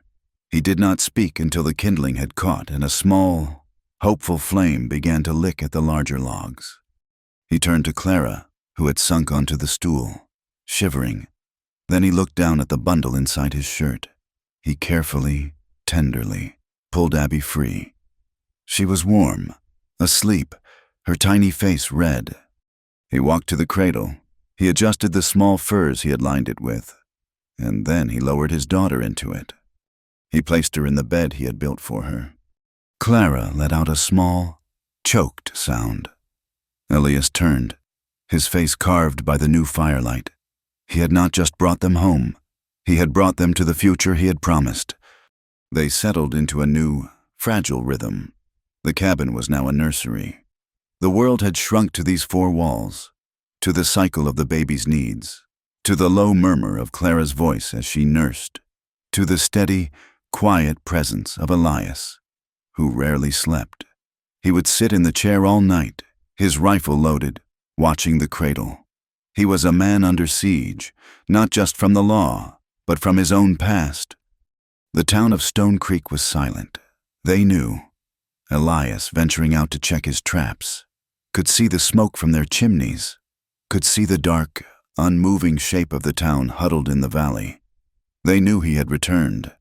They knew about the gunfight. They knew he had fled with the woman.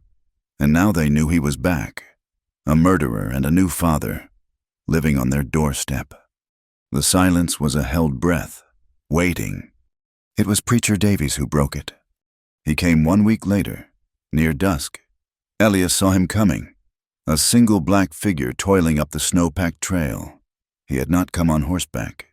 He had come on foot, a long, arduous climb that spoke of his righteous, unbending determination.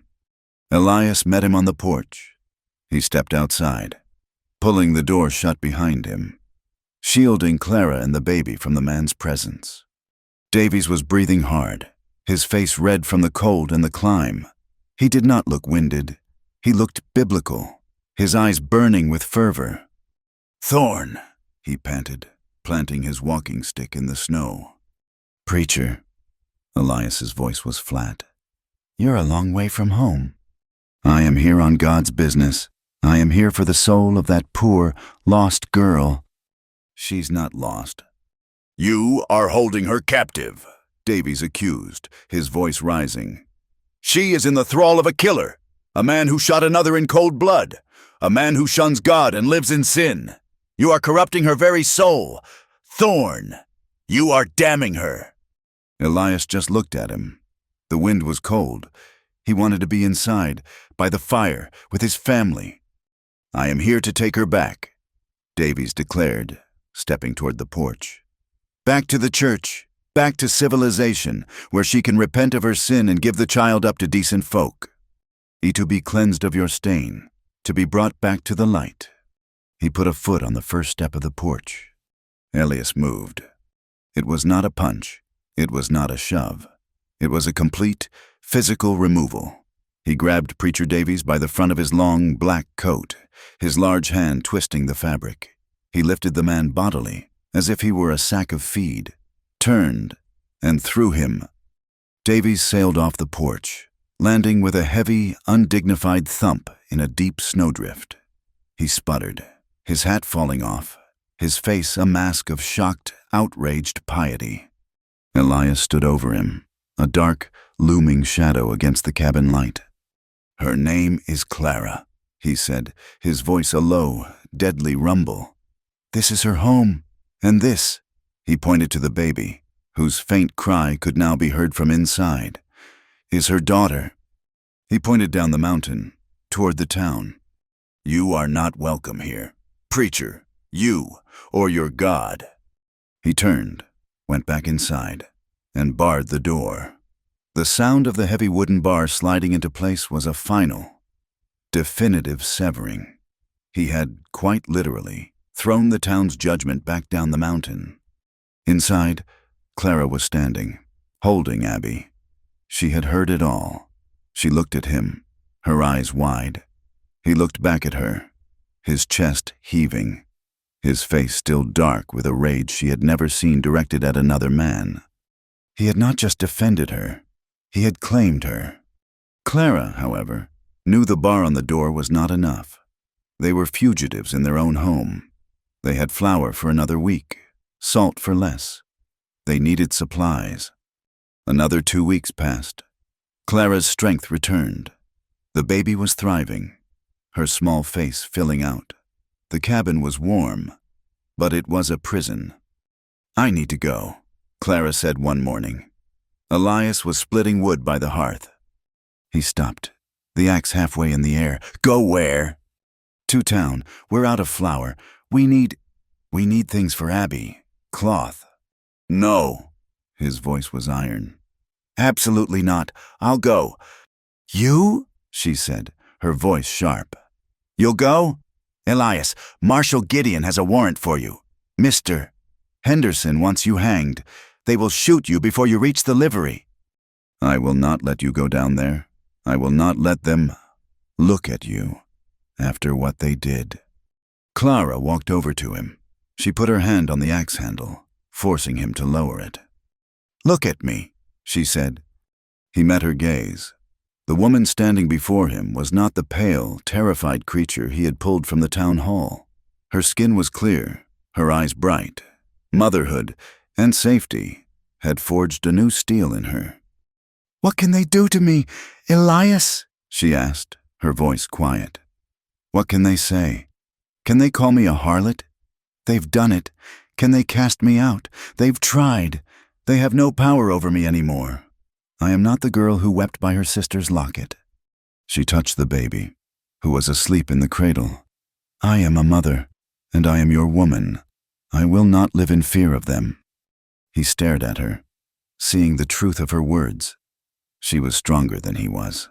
In this, he could fight men with guns. She could fight men and women with whispers. He gave a single curt nod. The journey to Stone Creek was a deliberate act of defiance. She did not go in shame. She bundled Abby in the warmest furs, strapped her to her chest, and rode Stout, the mule, straight down the main trail, not through the backwoods. She arrived just before noon. The town was quiet, but the windows were full of eyes. Every curtain moved. She hitched the mule outside the trading post. She took a deep breath, adjusted the baby on her chest, and walked inside. The bell rang. The store fell silent. It was almost exactly as it had been that last time. Mr. Hemlock, the owner, froze behind the counter, and in the corner, by the stove, sat Mrs. Gable, knitting. Mrs. Gable's needle stopped. Her eyes, sharp and black as obsidian chips, moved from Clara's face to the bundle on her chest, and then back to her face. A slow, cruel smile spread across her lips. "Well, Mrs. Gable said, her voice carrying in the heavy silence, "look what the mountain spat back out. I see the savage gave you his brat, after all." Mr. Hemlock flinched. Clara did not look at the older woman. She walked directly to the counter. She met Mr. Hemlock's weak, watery gaze. "Good morning, Mr. Hemlock," she said. Her voice was clear, steady, and loud enough for everyone to hear. "Clara," he stammered, "I need 20 pounds of flour, 5 pounds of salt, 2 pounds of coffee, and a tin of molasses." She placed a small cloth bag of coins on the counter. Elias's coins. "Have you no shame, girl?" Mrs. Gable snapped, rising from her chair. "Whoring for a murderer. And now you come in here, bold as brass, flaunting your sin." Clara turned, very slowly. She faced Mrs. Gable. She looked her directly in the eye. "I have a name," she said, her voice cold as the wind outside. "It is Clara, and this," she touched the sleeping baby, "is my daughter." She took a step toward the woman. Mrs. Gable, for the first time, looked startled and took a step back. "What I am, madam, is a customer. My money is good.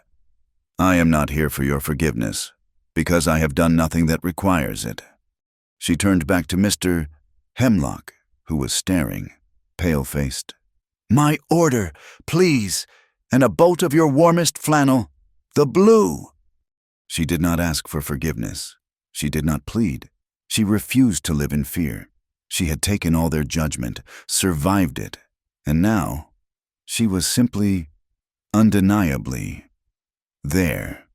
Mr. Hemlock, shamed by her dignity and unnerved by her cold strength, scrambled to fill her order. He weighed the flour, his hands shaking. Mrs. Gable, speechless for the first time in her life, sank back into her chair, her knitting forgotten. Clara paid, loaded her goods onto the mule, and rode out of town. She had not won their acceptance, but she had taken back her name. Her defiance lit a fire in Elias. While she had confronted the town, he began to confront the future. Near the cabin stood the ruin of an old barn. It was a skeleton of gray, rotting timber. Its roof caved in. It had been part of his first homestead, the one he had shared with Mary and Anne. He had not touched it in 5 years. It was a monument to his failure. The day after Clara returned from town, he began to repair it. He worked with a grim, relentless energy. He cleared the fallen timbers, dragged away the rotted wood. He shoveled out the hardened drifts of old snow. Clara watched him from the window, holding Abby. "What are you doing?" she asked him that night, as he rubbed grease into his torn, blistered hands.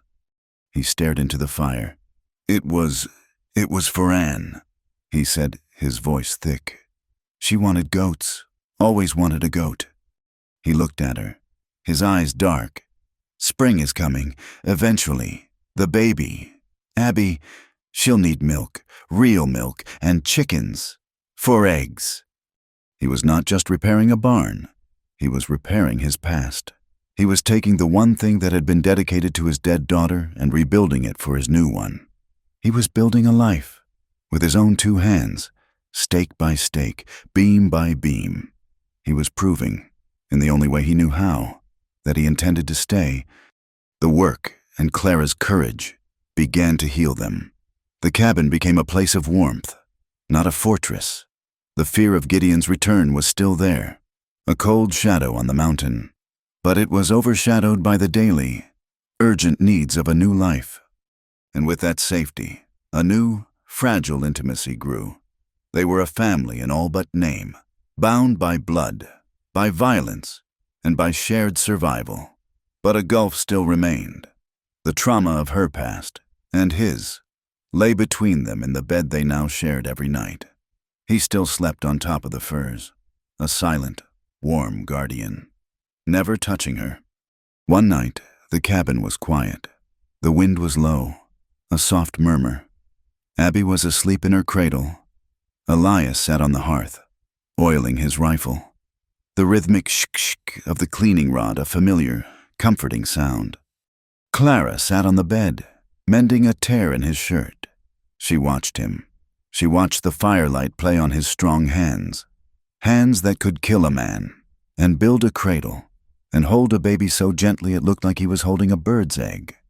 She looked at this man who had stood between her and the world, who had wept for her, who was building a future for her. She felt not gratitude, not just safety. She felt a deep, profound, and aching love. And she felt a new, strange desire. It was not the desperate need of their first kiss. It was a quiet, steady warmth, a longing. She put down her sewing. She stood up and walked to him. He looked up, his hand stopping, a question in his eyes. She knelt in front of him, gently. She took the rifle from his lap and set it aside on the floor. She took his large, calloused hands in her own. They were rough, stained with dirt and grease from the barn. "Elias," she said, her voice low and steady. "Clara, you all right?" His voice was thick with sudden concern. "The man," she said, her gaze unwavering.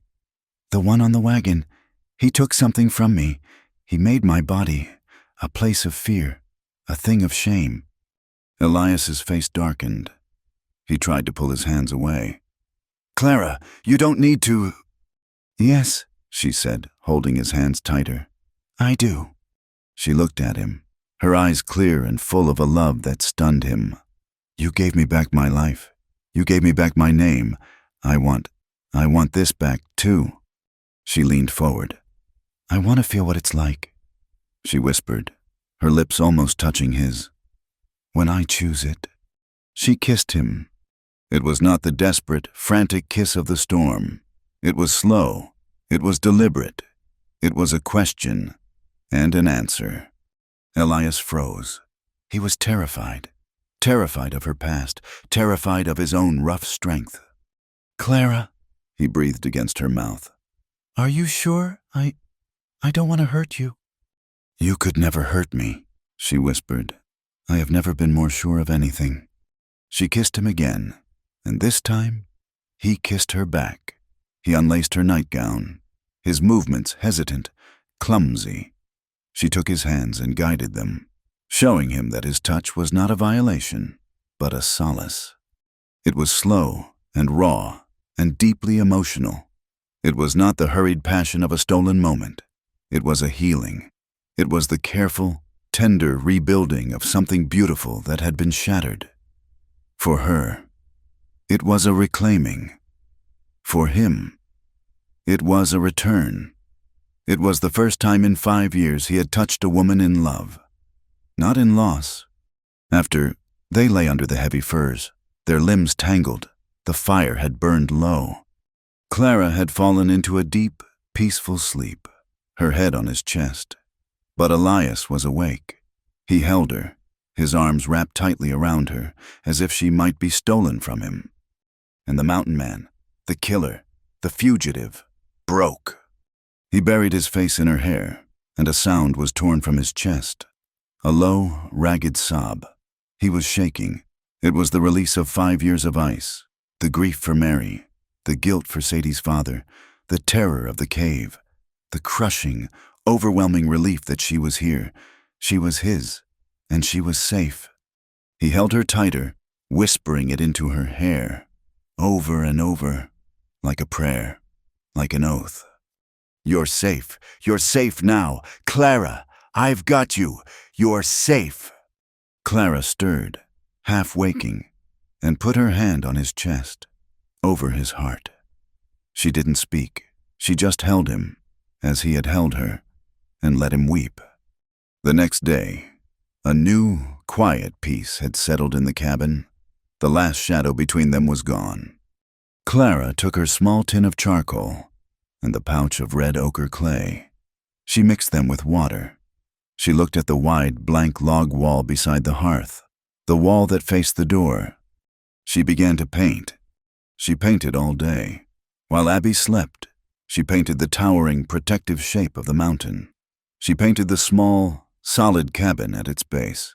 She painted a tall, broad-shouldered man with a dark beard, his hand resting on the cabin door. She painted a woman beside him, her hair dark, her hand reaching for his, and between them, held in the woman's arms, she painted a tiny, bundled baby. When Elias came in from the barn, he was covered in sawdust and sweat. He stopped, his eyes fixed on the wall. He walked toward it, as if in a trance. He saw the mountain, the cabin. He saw himself. He saw her. He saw their daughter. He reached out a calloused, dirty finger and gently touched the painted figure of the man. "A family," he said, his voice rough with an emotion he couldn't name. "Yes," Clara said, coming to stand beside him. "A family." The town remained divided. Mrs. Gable and her circle still saw only sin. Preacher Davies thundered from his pulpit about the murderer on the mountain, but Clara's stand at the mercantile had changed something. A few days later, as spring was just beginning to touch the air, melting the snow on the south-facing slopes, Clara made her trip to town again. As she was tying her supplies to the mule, a woman approached her. It was not Mrs. Gable. It was Mrs. Cole, a quiet woman in black, whose husband had been killed in a logging accident 2 years prior. "Mrs. Cole stopped a few feet away, her hands clutching a basket. She looked at Clara, then at Abby. "It's a hard life," Mrs. Cole said, her voice soft. "Losing a husband, being alone." She looked up at the mountain. "And a hard life, starting one up there." Clara nodded, wary. The widow held out the basket. "My boy, he's gone. Now, move to Oregon." She pushed the basket toward Clara. "These are just cloths and some small shirts. They're clean, and they're warm. No child should suffer the cold." Clara looked inside. The basket was full of neatly folded, soft-worn flannel. I cannot pay you," Clara whispered, stunned. "It is not for pay," Mrs. Cole said. She gave a small, sad smile. God's word is one thing, Miss Jenkins, a mother's heart is another. Good day. She turned and walked away before Clara could thank her. Clara stood in the muddy street, holding the first gift her daughter had ever received. She looked at the basket, then up at the mountain. The ice was breaking. The thaw did not come gently. It came with the sound of violence. The great, heavy silence of the high country winter was broken. First by the drip of water from the cabin eaves, then by the groan of ice on the cliffs. Snowpack, feet deep, turned to slush and then to roaring, muddy torrents that scoured the ravines. The world, which had been a still, white canvas, was now loud, wet, and dangerous. Elias worked on the barn through the worst of it, his legs soaked and caked in mud, hauling new timbers up the slope. The world was returning. Inside the cabin, Abby grew. She was 3 months old, her eyes the same color as the sky in the cave, her tufts of hair dark like her father's. Clara watched her, her heart a confusing mix of terror and a love so fierce it was almost painful. She watched Elias, too. He was a different man than the one who had brought her up the mountain. The silence he carried was no longer the heavy, cold armor of grief. It was the quiet of a man with purpose. Spring truly arrived in May. The ground firmed up. The muted gray and brown of the mountain slopes exploded, almost overnight, into a riot of green. The air, once sharp and sterile, was now thick with the scent of damp earth, pine resin, and the sweet, high-altitude air. Clara had taken to sitting on the porch in the afternoons, nursing Abby, the baby's small, warm body a comfort against her own. She watched Elias. He was not repairing the barn. He was digging. He was on the slope just below the porch, a patch of earth that caught the morning sun. He was digging, not with the grim efficiency of his chores, but with a strange, clumsy care. He had clumps of earth in a bucket. She saw him return from the high ridges, his pack heavy, and he would spend an hour on the slope, tamping the earth with his hands. She did not ask him what he was doing. She knew this was a private thing. A week later, she saw the colors. He had planted wildflowers for her. He had not bought seeds. He had gone to the high meadows, the ones only he knew, and had carefully dug up clumps of columbine, the flowers a delicate blue and white. He had brought back Indian paintbrush, their tips a shocking, fiery red, and clusters of pale purple lupine. He had planted her a garden of the mountain itself, right where she could see it from the porch. Elias never mentioned it. He just finished, cleaned his shovel, and went back to the barn. Clara sat on the step, her throat tight, and watched the wind move through the new colors. The barn was finished in late May. It was solid, the new pine bright against the old gray wood. Elias had built stalls and a small, fenced-in pen. He disappeared for 2 days, taking the mule and a sack of coins. He returned, leading 2 nanny goats and a crate of clucking, nervous chickens. Abby had milk. They had eggs. The cabin, once a desperate refuge, was now a homestead. The final piece of the old world arrived on a clear afternoon in early June. Elias was sighting his rifle, checking its alignment after a season of disuse. Clara was hanging blankets to air in the fresh sun. Abby was asleep in her cradle, just inside the open door. The sound of a single horse, climbing the trail, made Elias freeze. He did not grab his rifle. He simply held it, his body going still, his eyes fixed on the path. Clara's heart leaped into her throat. It was one man. He was not in a hurry. As the rider cleared the last stand of pine, Clara recognized the flat-brimmed hat. It was Marshal Gideon. Elias put his hand on Clara's shoulder, a silent order to step back, to get inside. He walked to the edge of the porch, the rifle held loose at his side, and waited. Gideon stopped his horse 20 yards from the cabin. He did not dismount. He looked at the repaired barn. He saw the chickens. He saw the wildflowers. He saw Clara standing in the doorway, her face pale but defiant. "Thorn," Gideon said. His voice was not hostile. It was just tired. "Marshal?" Gideon reached inside his long coat. Elias tensed, but the marshal pulled out only a folded piece of paper. He held it up. "You're a hard man to find." "I'm right where you left me," Elias said. Gideon nodded. "Word came down from Dakota Territory about Jedediah Stone." Clara stopped breathing. "Seems a former deputy, name of Miller, finally decided to clear his conscience," Gideon said, reading from the paper. "Jedediah Stone, the man you killed, was wanted in 2 territories for armed robbery and cattle rustling. Seems his wife's testimony against you was encouraged. She was terrified of him. Miller witnessed the whole thing. He said Stone came at you with a harness buckle, that your daughter had a broken arm." Elias's hand tightened on the rifle. His face was unreadable. "Miller testified you didn't go there to kill him," Gideon continued, his voice flat, reading the official report. "You went there to stop him. The laws decided it was self-defense, or, at the least, justified." He folded the paper. "Jedediah Stone's wife and her daughter, Sadie, they're gone, headed west. They left their testimony for Miller." He rode the horse forward, slowly, and held the paper out to Elias. "The warrant is void. The bounty is canceled. You've been officially pardoned by the territorial governor." Elias just stared at the paper. He did not take it. He was looking past Gideon, at the mountain, his jaw working. He was a free man, the ghost that had chased him for 5 years. The ghost of the noose was gone. Gideon sighed. "Take it, Thorn.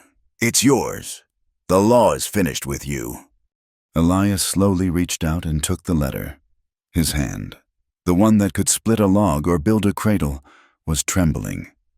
Gideon looked at Clara. He looked at the cradle, visible just inside the door.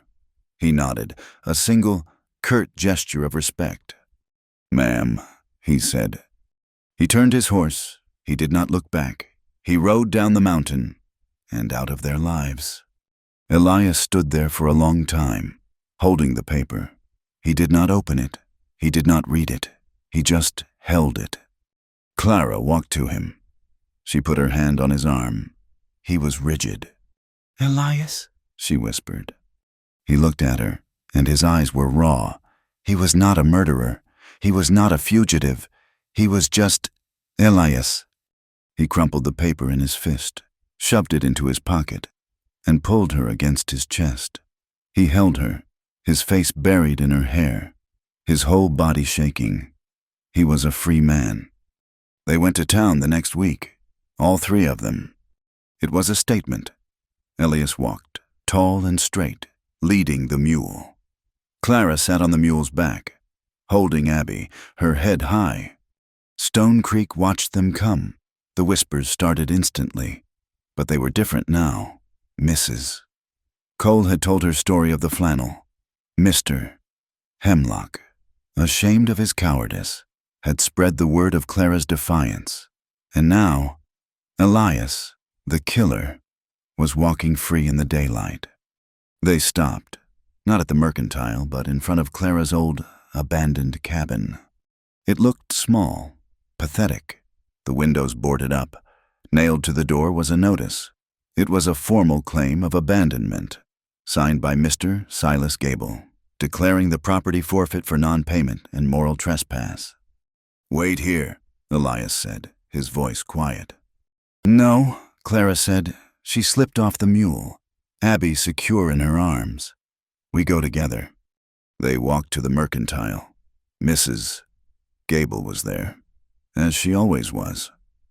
Her husband, Silas, a large, balding man with a self-important air, was behind the counter, counting coins. The bell rang. The store went silent. Mrs. Gable saw them. Her face, which had been set in its usual sour expression, twisted into a mask of pure, venomous rage. "You!" she hissed. "You dare, after what your man did to the preacher. Silas, call the constable." "There's no need, madam," Clara said. Her voice was clear and cool. "We are not here for you." She looked at Silas Gable. "Mr. Gable, you have posted a notice on my property." Gable puffed himself up. It is abandoned. A blight on this town. It reverts to my holdings, as is my right." "You have no right," Elias said. His voice was not loud, but it cut through the room. He was standing by the door, his arms crossed. He was not wearing a pistol. He did not need to. His presence was enough. "I am the owner of this town's land." Gable sputtered. "You are a landlord," Clara corrected him. "And I was a tenant. I was never evicted. I was." She looked at Mrs. Gable. "Run out." "You left." "I fled for my life," Clara said, "and now I am back. We are here to pay what is owed, 6 months' rent." She placed a small, heavy bag of coins on the counter, Elias's coins. "I will not accept it," Gable said, shoving the bag back. "The property is forfeit." "The property," Clara said, her voice dropping, "is mine. The law says it is, and I am not giving it up." "What you are, girl, is a disgrace." "Mrs." Gable shrieked, finding her voice. "You have no name. You have no standing. You are that murderer's whore." Elias took one step forward. Gable turned pale. But Clara held up her hand. She stopped Elias. This was her fight. She looked at the most powerful woman in Stone Creek. "You are wrong, Mrs. Gable." Clara said, "I have a name, and I have standing." She walked to the counter and signed the rent ledger that Gable kept. She signed it clearly, the ink dark on the page, Clara Thorne. Then she looked at Silas Gable. "You will remove your notice, today, or my husband will." Gable looked at Elias, who was looking at him with a flat, cold expression. He looked at Clara, who was no longer the frightened girl he could bully. He looked at the coins on his counter. Defeated, he grabbed the bag of coins and swept them into his drawer. "You have your cabin," he muttered, refusing to meet her eyes. "We have our name," Clara said.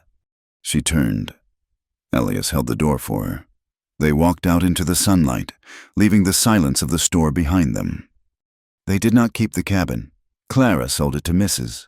Cole for $1, a gesture of thanks. Her life was on the mountain. The wedding was 2 days later. Elias had asked her. The night they returned from town, he had been quiet all evening, as she was putting Abby to bed in the cradle. He had come to stand beside her. "The preacher won't have us," he had said, his voice rough. "I don't need a preacher. Elias."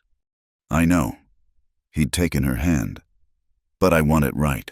I want the world to know that you are mine, that Abby is mine." He swallowed, the words hard for him. "Clara, will you marry me?" She had simply risen on her toes and kissed him. They held it in the meadow, the one where Elias had dug the flowers. The grass was high, the sky a piercing, cloudless blue. They had guests. Mrs. Cole came, wearing her one good dress.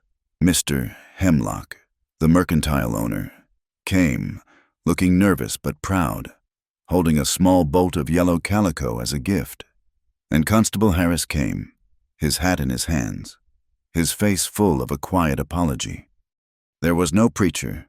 They stood before each other, the mountain their witness.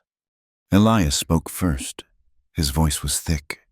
"I was a dead man," he said, his eyes locked on hers. "For 5 years, I was a ghost. I didn't know how to live." He looked at Abby, who Clara was holding. "You and Abby, you are my life. You brought me back, I swear. Clara, I will protect you. I will honor you. I will be the man you deserve. Always." Clara was weeping, the tears tracking silently down her face. "When I came here," she said, her voice trembling, "I had lost everything. My sister, my home, my name. I was so cold. I thought I would be cold for the rest of my life." She reached out, touching his rough cheek. "You were the first warmth. You gave me shelter. You gave me safety. You gave me this." She kissed Abby's head.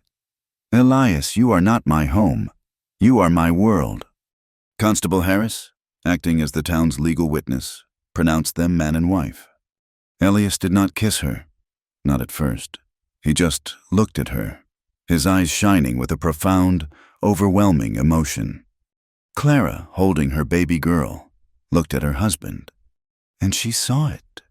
Elias smiled. It was not the small twitch of his mouth she had seen before. It was not a grimace of effort. It was a full, real smile. It cracked the granite of his face. It lit his dark eyes from within, transforming him. It was the smile of the man he had been. Before the sickness, before the killing, before the cold, it was the smile of a man who was, in this one, perfect moment, completely and totally happy. She had never seen it before, and she knew, with an aching certainty, that she would be the only one who ever would. That night, they sat on the porch Elias had built, overlooking the garden he had planted.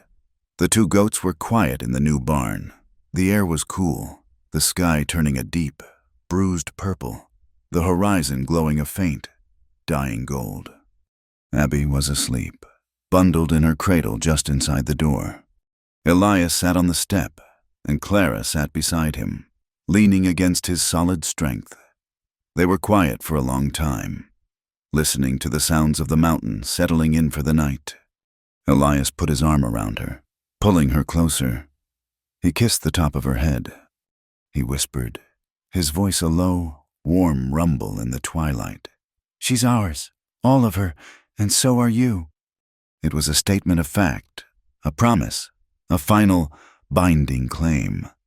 Clara leaned into him, her heart full, her world finally, at peace. She closed her eyes, breathing in the scent of pine and wood smoke that was, and always would be, him. "Then keep saying it," she replied, "for the rest of our lives." Thank you for listening to this story. We would love to know where you are listening from, so please leave a comment and let us know. Be sure to subscribe to From Wild West so you never miss a new chapter. We look forward to reading your thoughts, so please share them in English.